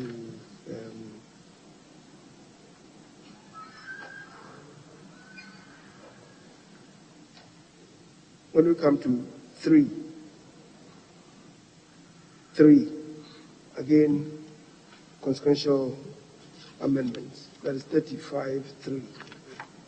It will follow the same order, Mr. Speaker. Very well. I direct the draft persons to bring clauses. Clause 35(1), consonance with amendments proposed to burial and forms of disposition. Yes. Yeah, in 35(1), application for the search is submitted to the registrar of district, the registrar that is in the district district registrar. But in sub 3 and 4, the registrar is absent. It is just the district registrar who is mentioned. Would there be any reason? If there's no reason, then I believe that we should insert the registrar, and the 4 should also consequentially be the same. Because the request is to either the registrar or the district registrar.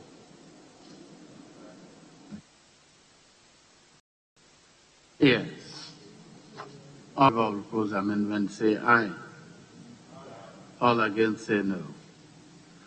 The ayes have it. The amendment is carried. Now, clause 35 as variously amended shall form part of the bill. All in favor say aye. All against say no. The ayes have it. Clause 35 as variously amended is ordered to stand part of the bill. Clause 36.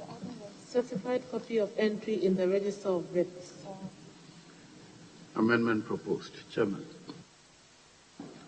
Mr. Speaker, this is a consequential amendment. Clause 36, the amendment proposed is a consequential one. So subclause 2, lines 2 and 3. All in favor of the proposed amendment say aye. All against say no. The ayes have it. The amendment is carried. Now, item XII. Chairman. Mr. Speaker, clause 36, amendment proposed, subclause 3, opening phrase, line 1, delete high and also delete high in line 4. I so move.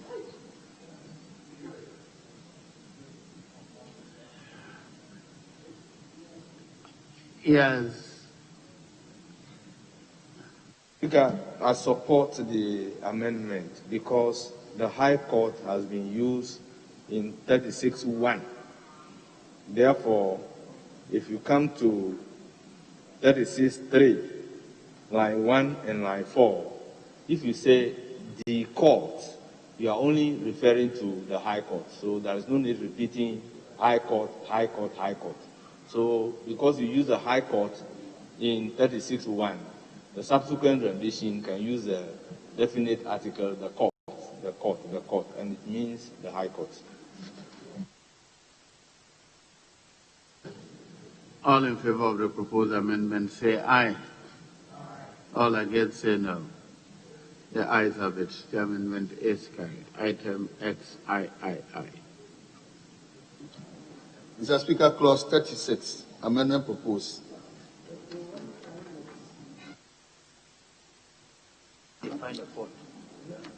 Mr. Speaker, clause 36, amendment proposed, subclause 4, lines 1 and 2, delete a court order and insert the order of the court. I so move. All in favor of the proposed amendment, aye. All against say no. The ayes have it. The amendment is carried. Now, clause 36 as variously amended shall stand part of the bill. All in favor say aye. All against say no. The ayes have it. Clause 36 as variously amended is ordered to stand part of the bill. Clause 37. Certified copy of entry in the register of retail debts. Amendment proposed. Chairman. XIV. Mr. Speaker, clause 37, amendment proposed, head note, at end, add or debts. I so move. All in favor of the proposed amendment say aye. All against say no.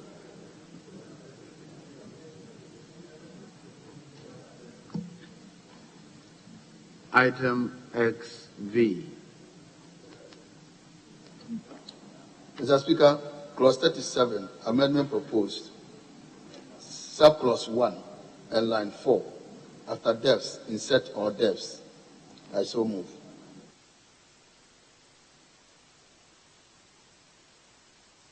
I want to follow you. Subclause 1, line 4. But why are we moving back into drafting in the plural? Mr. Speaker, I support the chairman because if you go further, clause 38 is being deleted in its entirety. Now, clause 37 originally is dealing with only futile death, and 38 is dealing with death. But all the consequential clauses are the same. Therefore, if you introduce futile death or death as how we'll be legislating, then properly speaking, the 38 can be deleted in its entirety. Hence, the introduction of futile death or death in the rendition. That's the purpose. Yes, leader. The Speaker, all through, the two have been treated separately. In fact, you take it from 19. You take it from 19. Then you come to 20, registration of fetal death. Person responsible for fetal death. Burial permit for fetal death. Registration of death. The Speaker, the two have all through been treated differently. So let's maintain that consistency. Otherwise, jumbling it up will create problems. I admit that may amount to just a mere repetition. It's important that we keep the two different.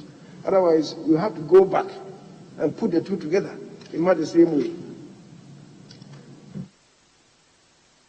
Yes. The 37 and 38 is talking about certified copy of entry in the register. And it is the same thing for fetal death and the same thing for death. So if you say certified copy of entry in the register of fetal death or death, because if you read 37.1 and you read 38.1, it's the same wording. If you read 37.2 and 38.2, it's the same wording. You read 37.3 and 38.3, it's the same wording. 37.4 and 38.4, it's the same wording. The only difference is that one is talking about fetal death and the other one is talking about death. Therefore, if you introduce fetal death or death into 37, the intention is well captured and on the principles of brevity. This is the way we should go in drafting. Yes, Chairman. And Mr. Speaker, further to my colleague on the other side, Honorable Ahiafo, even the cross-referencing that we have adduced here, that's section 37, 38. The cross-referencing is section 24. So I think merging the two will serve us. Yes. Mr. Speaker, I think that we need to support this amendment. The only difference is future death and death. All the provisions are the same. The same. So the provisions in 37 can apply to 38. The same. Yes, constitutional and legal. Mr. Speaker, I will differ. I'll differ in the sense that right from the outset, Mr. Speaker, we have drawn a distinction between fetal death and death. If you come to the interpretation sections, Mr. Speaker, death has been defined excluding fetal death. So fetal death has also been defined separately from death.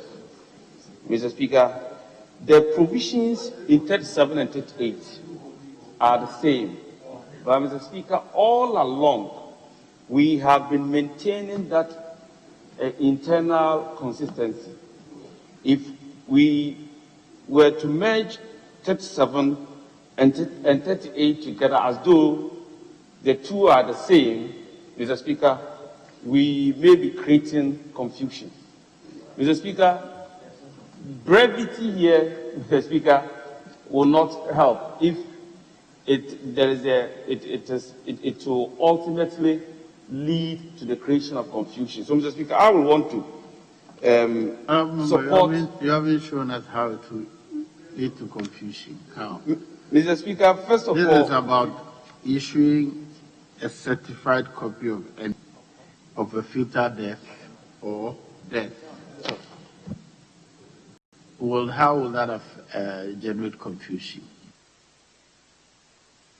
Mr. Speaker, if we don't draw that line of distinction and we put the two together, it will appear as though you are talking about the same thing. That is where the confusion will come. It will appear as if you are talking about the same thing. But, Mr. Speaker, we are not talking about the same thing. We are talking about two different things, same provisions. That's why the heading is fetal deaths or death. Even though they are separate, they have been provided for separately. In issuing a certificate for them, the same certificate. So if you say the fetal death or death, they are provided for earlier. What is fetal death has been explained, what circumstances have been explained, but in issuing the certificate is one certificate which may be headed fetal death or death. That is what is provided for so far. No, he was on his feet. I'm just generating debate unless you're ceding to the leader, yes. Mr. Speaker, the reason why I'm relating to this is there are 3 different registers. There's not a register of fetal deaths or deaths. So, yes. So if in that case you want to bring it here and delete 38, then for purposes of clarity, we don't have to say the register of fetal deaths or deaths. Then in that case, you have to say in the register of fetal death or the register of deaths. If you do so, then you make it clearer. That's the better way to do it. Other than that, let's offer those amendments to make it clearer. Precisely. Yes. If you agree, then that should be the proper and a much more very well. Rendition. So kindly propose the amendments to that so we proceed. Mr. Speaker, so beginning from 37, it will be the register of fetal deaths or register of deaths. That's the caption. Then you come to 37.1. Consequentially, you do the same amendments. All in favor of the proposed amendment say aye. All against say no. The ayes have it. The amendment is carried. Now, clause item X, XVI. Mr. Speaker, clause 37, amendment proposed.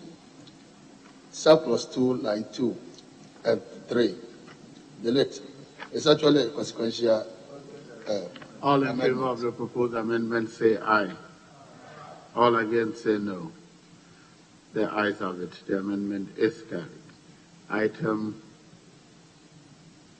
XVI. Mr. Speaker, clause 37, amendment proposed. Surplus 3, opening phrase, line 1, delete high.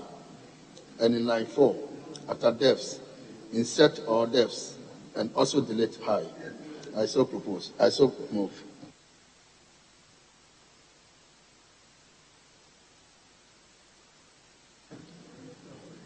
Register of deaths or register of fetal deaths.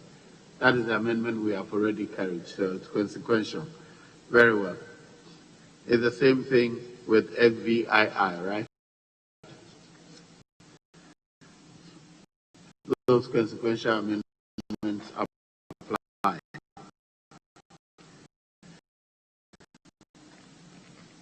XIX. Clause 37, amendment proposed, 1 and 2. Let the court order and the order of the court. I so move. All of the proposed amendments say aye. All against say no. The ayes have it. The amendment is carried. Now clause 37, as previously amended, shall stand part of the bill. All in favor say aye. All against say no. The ayes have it. Clause 37, as variously amended, shall stand part of the bill. Clause 8. Certified copy of entry in the register of deaths. Amendment proposed. Chairman. Clause 38, amendment proposed. Delete the entire clause. All in favor of the proposed amendment say aye. All against say no. The ayes have it. The amendment is clause 39. Certificate as evidence. There's no advertised amendment to clause 39. I'll put the question. Clause 39 shall stand part of the bill. All in favor say aye. All against say no. The ayes have it. Clause 39 is ordered to stand part of the bill. Clause 40. Yes. The Deputy Minister for Local Government and Rural Development is an astute lawyer. And clause 39, that is the position of the law. Yes. It's, every certificate, whether it's a birth certificate, your university certificate, whatever certificate, there's a presumption that the facts contained on it are true. Every certificate. I don't know why you are legislating. I think we don't lose anything because in this country, people lie in putting the information. That's why they use prima facie. Yes. So that if there's evidence to the even our university certificates, they are prima facie. They are reportable. Right. So, particularly in the case of birth and death certificate, I think it is relevant that we put this one here. Clause 40. Sharing. Amendment proposed. Chairman. Mr. Speaker, clause 40, amendment proposed, subclause 3, line 2. After effective, insert and efficient. I so move. Yes, Leader. Mr. Speaker, before then, I guess we should do 41, a birth certificate, or fetal death certificate.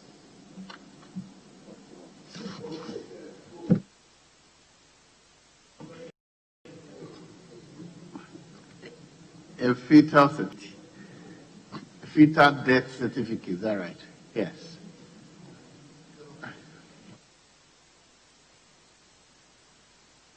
Yes, Honorable. The proposed amendment is in order. It's actually a proposed amendment from the Winnowing Committee, but it's been omitted on the other paper.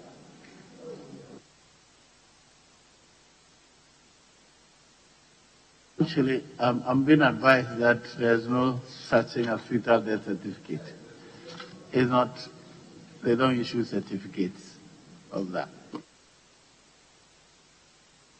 It's only for record. So, but which other certificate have we provided for in the bill, such that we put there any other certificate? Which other certificate do we issue? Yes. No, but Mr. Speaker, there's any other document. So I think that should be satisfactory. Issued by the registry. Very well. Any other document, not certificate.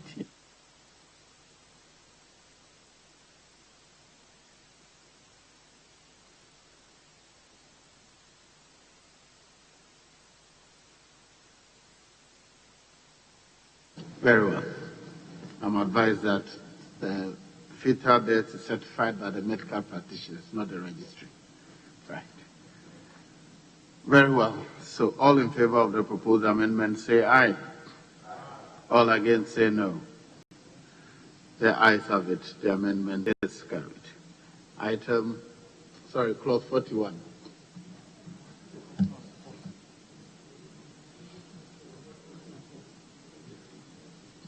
Oh, very well. Clause 40 as amended shall stand part of the bill. All in favor say aye. All against say no. Yes, Honorable Leader. Mr. Speaker, you just informed that there's no fetal death certificate. Is that what you said? Yes, said it is issued by the medical practitioners and not the registry. That's what I was just shown. Copy of an LI. Okay, because it's in 21. Sorry? Said I saw that in 21, and I was wondering if it is issued by the registry. So it's not issued by the registry, but by the medical practitioner. Yeah, right. Okay, so clause 40 as amended shall stand part of the bill. All in favor say aye. All against say no. The ayes have it. Clause 40 as amended is ordered to stand part of the bill. Clause 41. Security protocols. Amendment proposed. Chairman. Mr. Speaker, clause 41, amendment proposed, subclause 3, line 1. Delete registry and insert registrar. The reason for this amendment is to place some obligation on the duty bearer. We didn't want to just leave it as the registry, but perhaps a point of contact when it comes to this responsibility. So that was why we made that amendment. All in favor of the proposed amendment say aye. All against say no. Yes, Chairman. He didn't I didn't get the explanation, because here the intendment was to use registry. The intendment was to use registry. That's why the possessive in line 2 is it. So I wanted to understand the rationale for substituting registry. In saying that if you use a registry, it's difficult to find one person to hold responsible. Oh, responsibility? Yes. Okay. So if you give it to the registrar, okay. then he takes responsibility. Okay. But that means that the subsequent one, line 2, we should amend the pronouns and so on, yeah. Yes, Chairman of Constitutional and Legal. Mr. Speaker, I thought when my ranking got up, you were going to deal with, after dealing with the substantive issue, you were going to talk about the use of the possessive.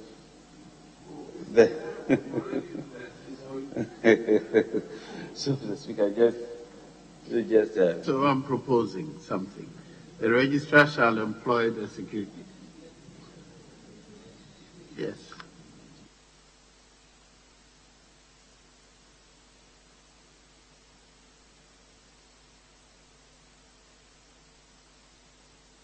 Line is 41.3. Yes, the proposed amendment is 41.3. The registrar shall allow only authorized persons to access the data sources of the registry. 41.3.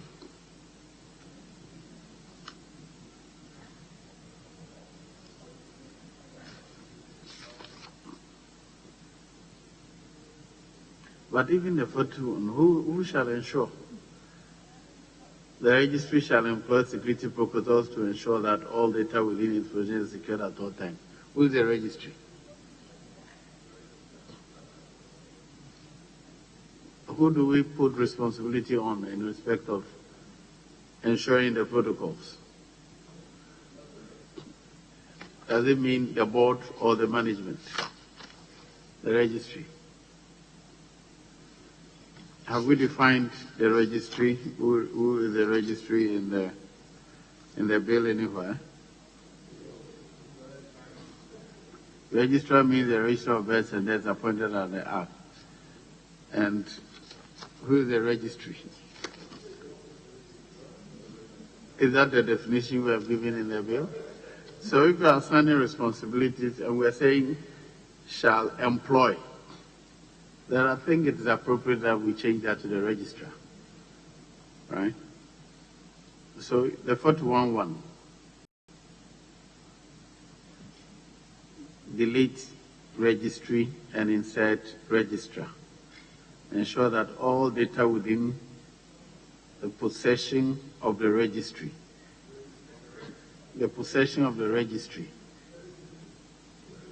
is secured at all times. within the possession of the registry is secured at all times. All in favor of the proposed amendment say aye. All against say no.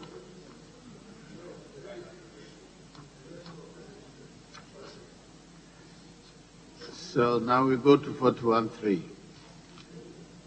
The registrar shall allow only authorized persons to access sources, data sources of the registry.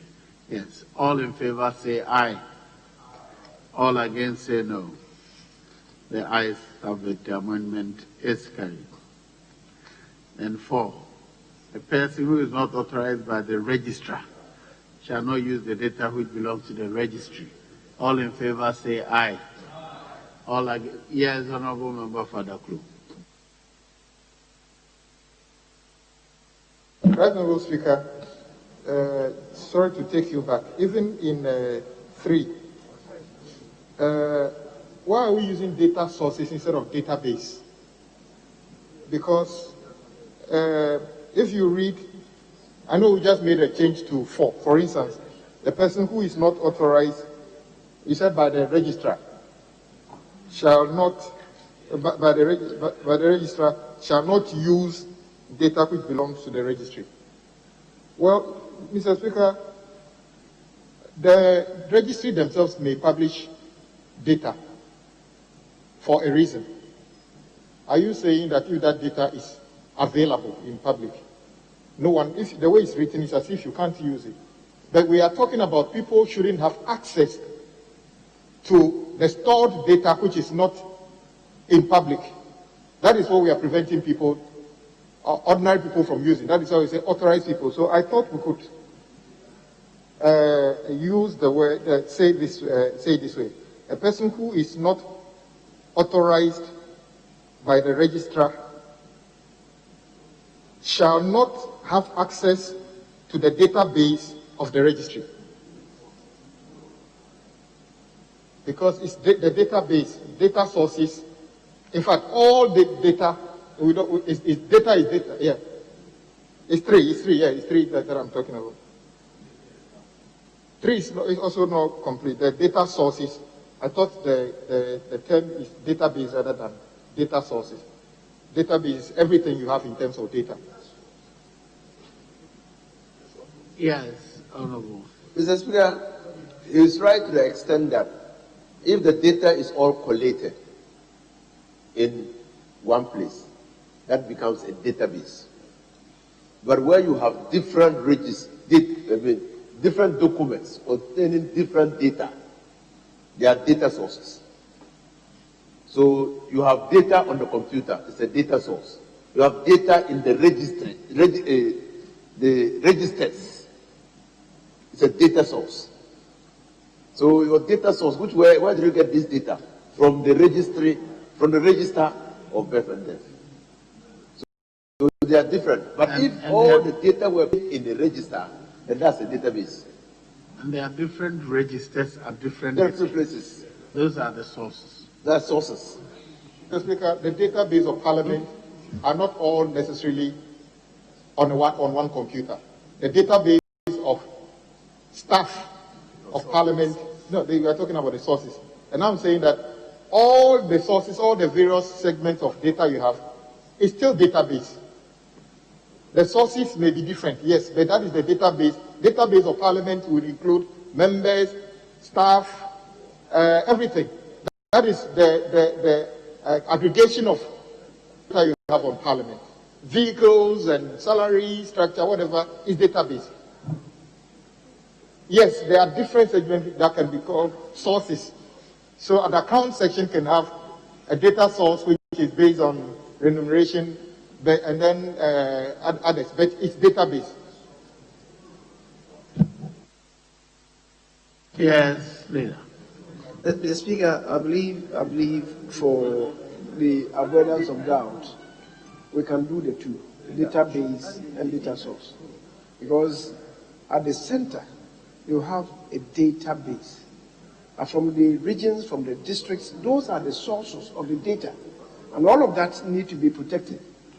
So we need to put the two together. Very well. So the registrar shall allow only authorized persons to access data sources and the database of the registry. Is that right? Data sources and the database of the registry. That is 3.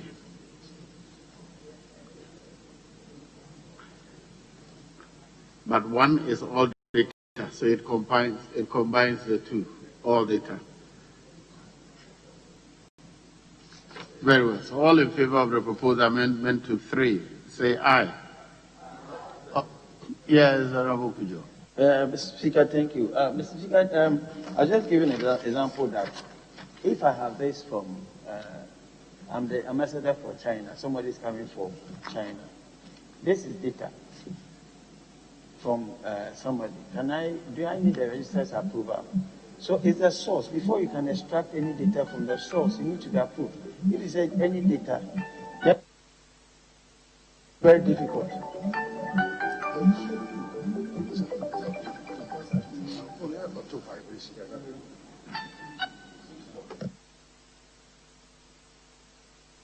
Yes. I think the source is better, in the sense that many of the data of the document certificates may have been published or given to others and they are using them outside. But a time may come that somebody, workers or somebody in the registry or with the register of birth and death may want to use some data, and that will have to be authorized. So whatever source that you want to get any data from, you have to be authorized before you can go to that source to pick any particular data. So it's data source, not data or database. Mr. Speaker, the source of data on fetal death would exist at a health facility. Yeah. That is a source. Yeah. That information is already available to somebody who is not controlled by the registry. You are now saying that person cannot have access to it. So we are talking about a data, once the data is at the registry of the deaths, you are not in a database, you are not to have access unless you've been granted permission to do so. And that makes sense. So if you say data source, we are talking about the source of the data.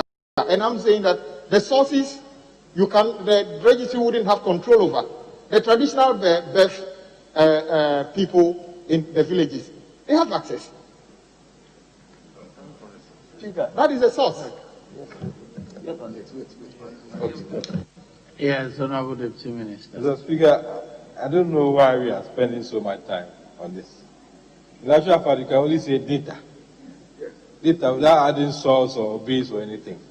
It's data. So, for instance, if you look at the Statistical Service Act 2019, they've used data all through the Act. And we did it here and passed it. So now we are spending so much time on source or base. Just say data. And it fits in here. The registrar shall allow only authorized persons to access the data of the registry. That's all.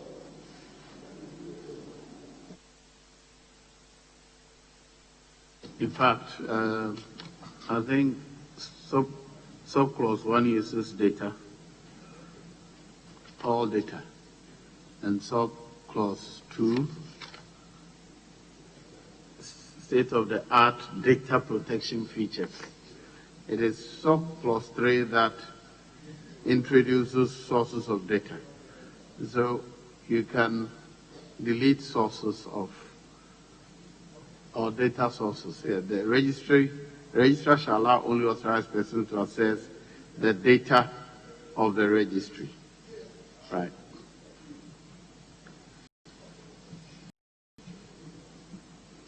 All right, so that's the only one. In favor of the proposed amendment, say aye. All against, say no. The ayes have it. The amendment is carried. Now, clause 41, as variously amended, shall stand part of the bill. All in favor say aye.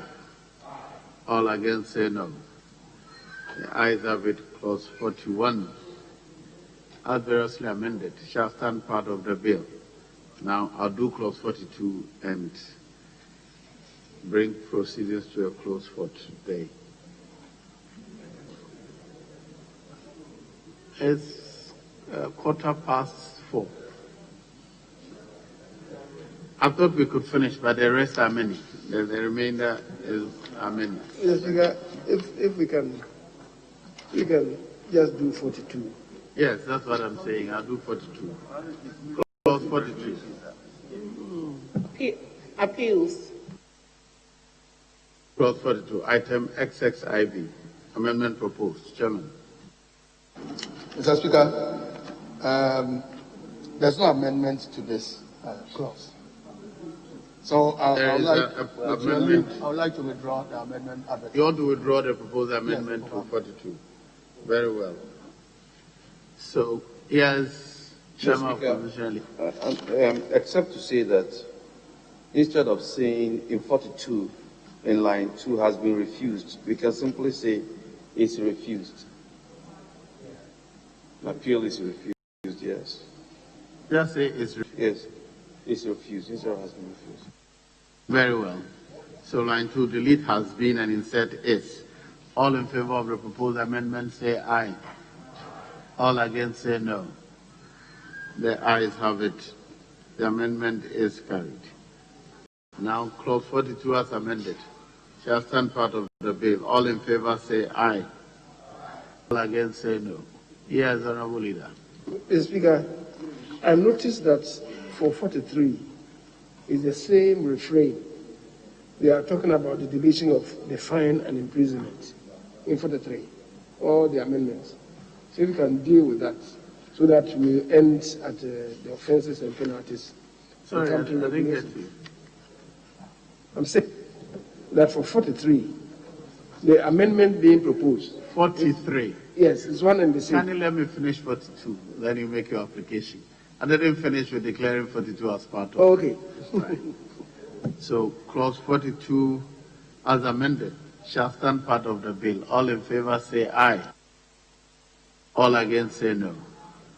The ayes have it. Clause 42 as amended is ordered to stand part of the bill. Now, Leader, what were you saying about 43?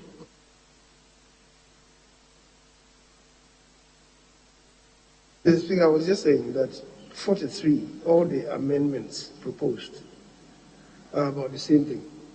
They just want to delete the fine and imprisonment in all the amendment proposed. So if we could take that and then end at 43. Very well. Clause 43. Offenses and penalties. Amendment proposed. Chairman. That's 44. Mr. Speaker, 43, amendment proposed.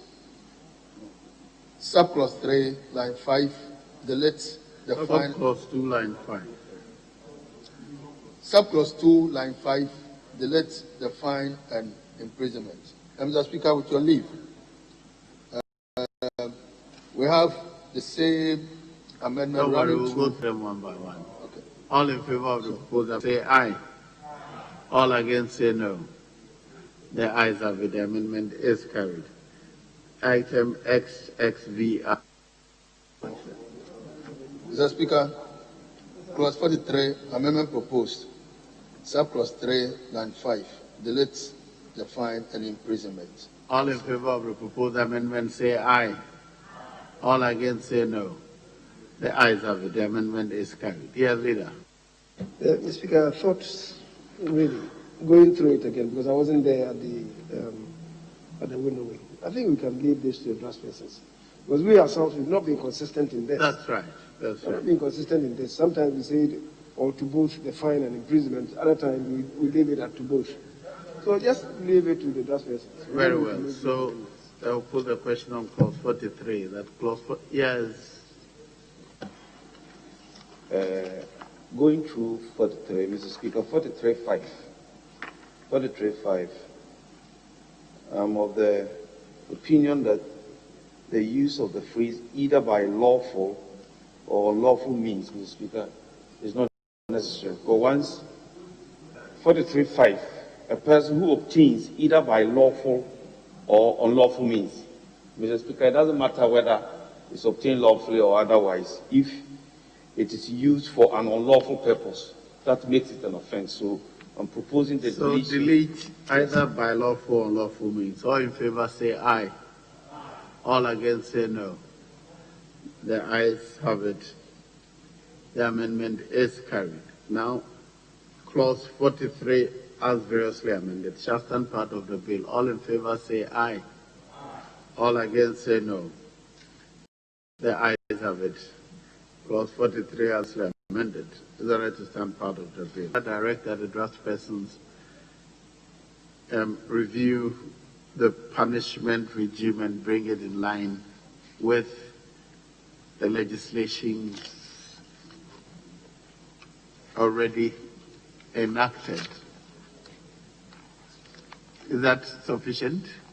Yes. Yes, Leader, you are saying something. Speaker, I was pointing to the honorable member for Princeton, who just drew attention to something that appears to be missing. Yes, can we discuss it? Speaker, listen to him. I think he made a very useful point. Yes. Mr. Speaker,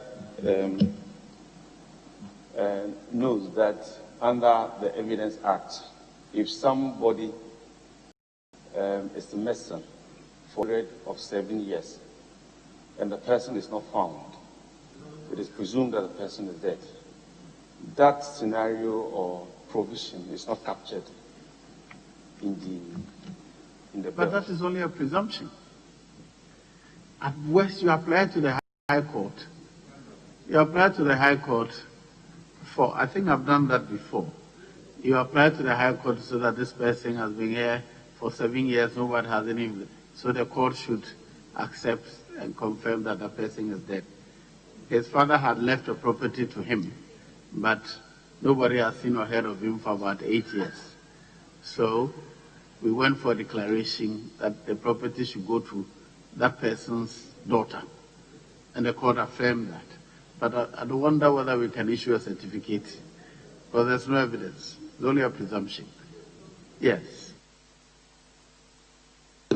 And just recently, as a week ago, someone was missing for 20 years, reappeared. 20. So it's a presumption. But for the purposes of dealing with the estate of that person, the law presumes that person legally dead. It's a presumption.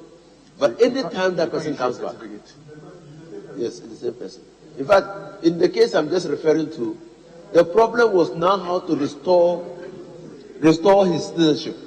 Because he was a British, he traveled to Yugoslavia, he got lost. 20 years later, he was found. So, how do you restore? Because he was presumed dead.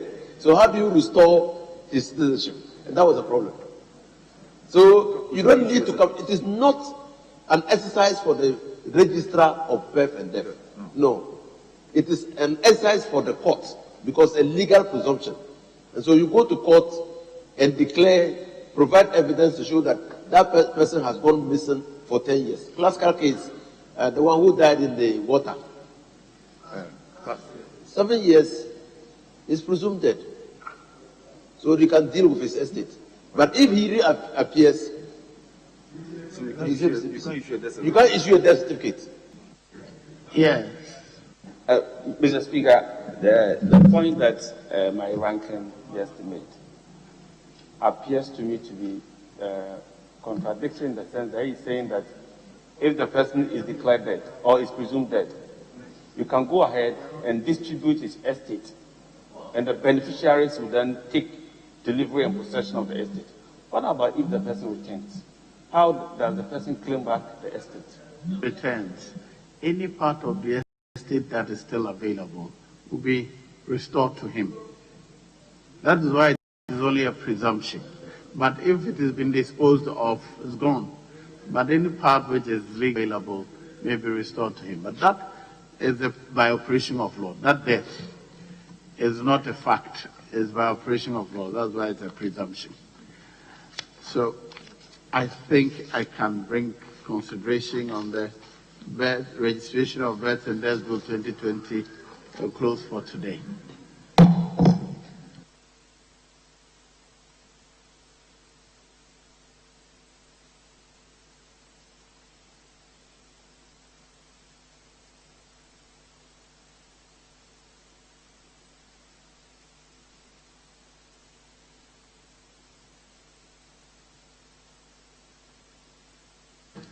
Honourable members, the House is adjourned to Thursday, 6th August 2020 at 10 o'clock in the forenoon.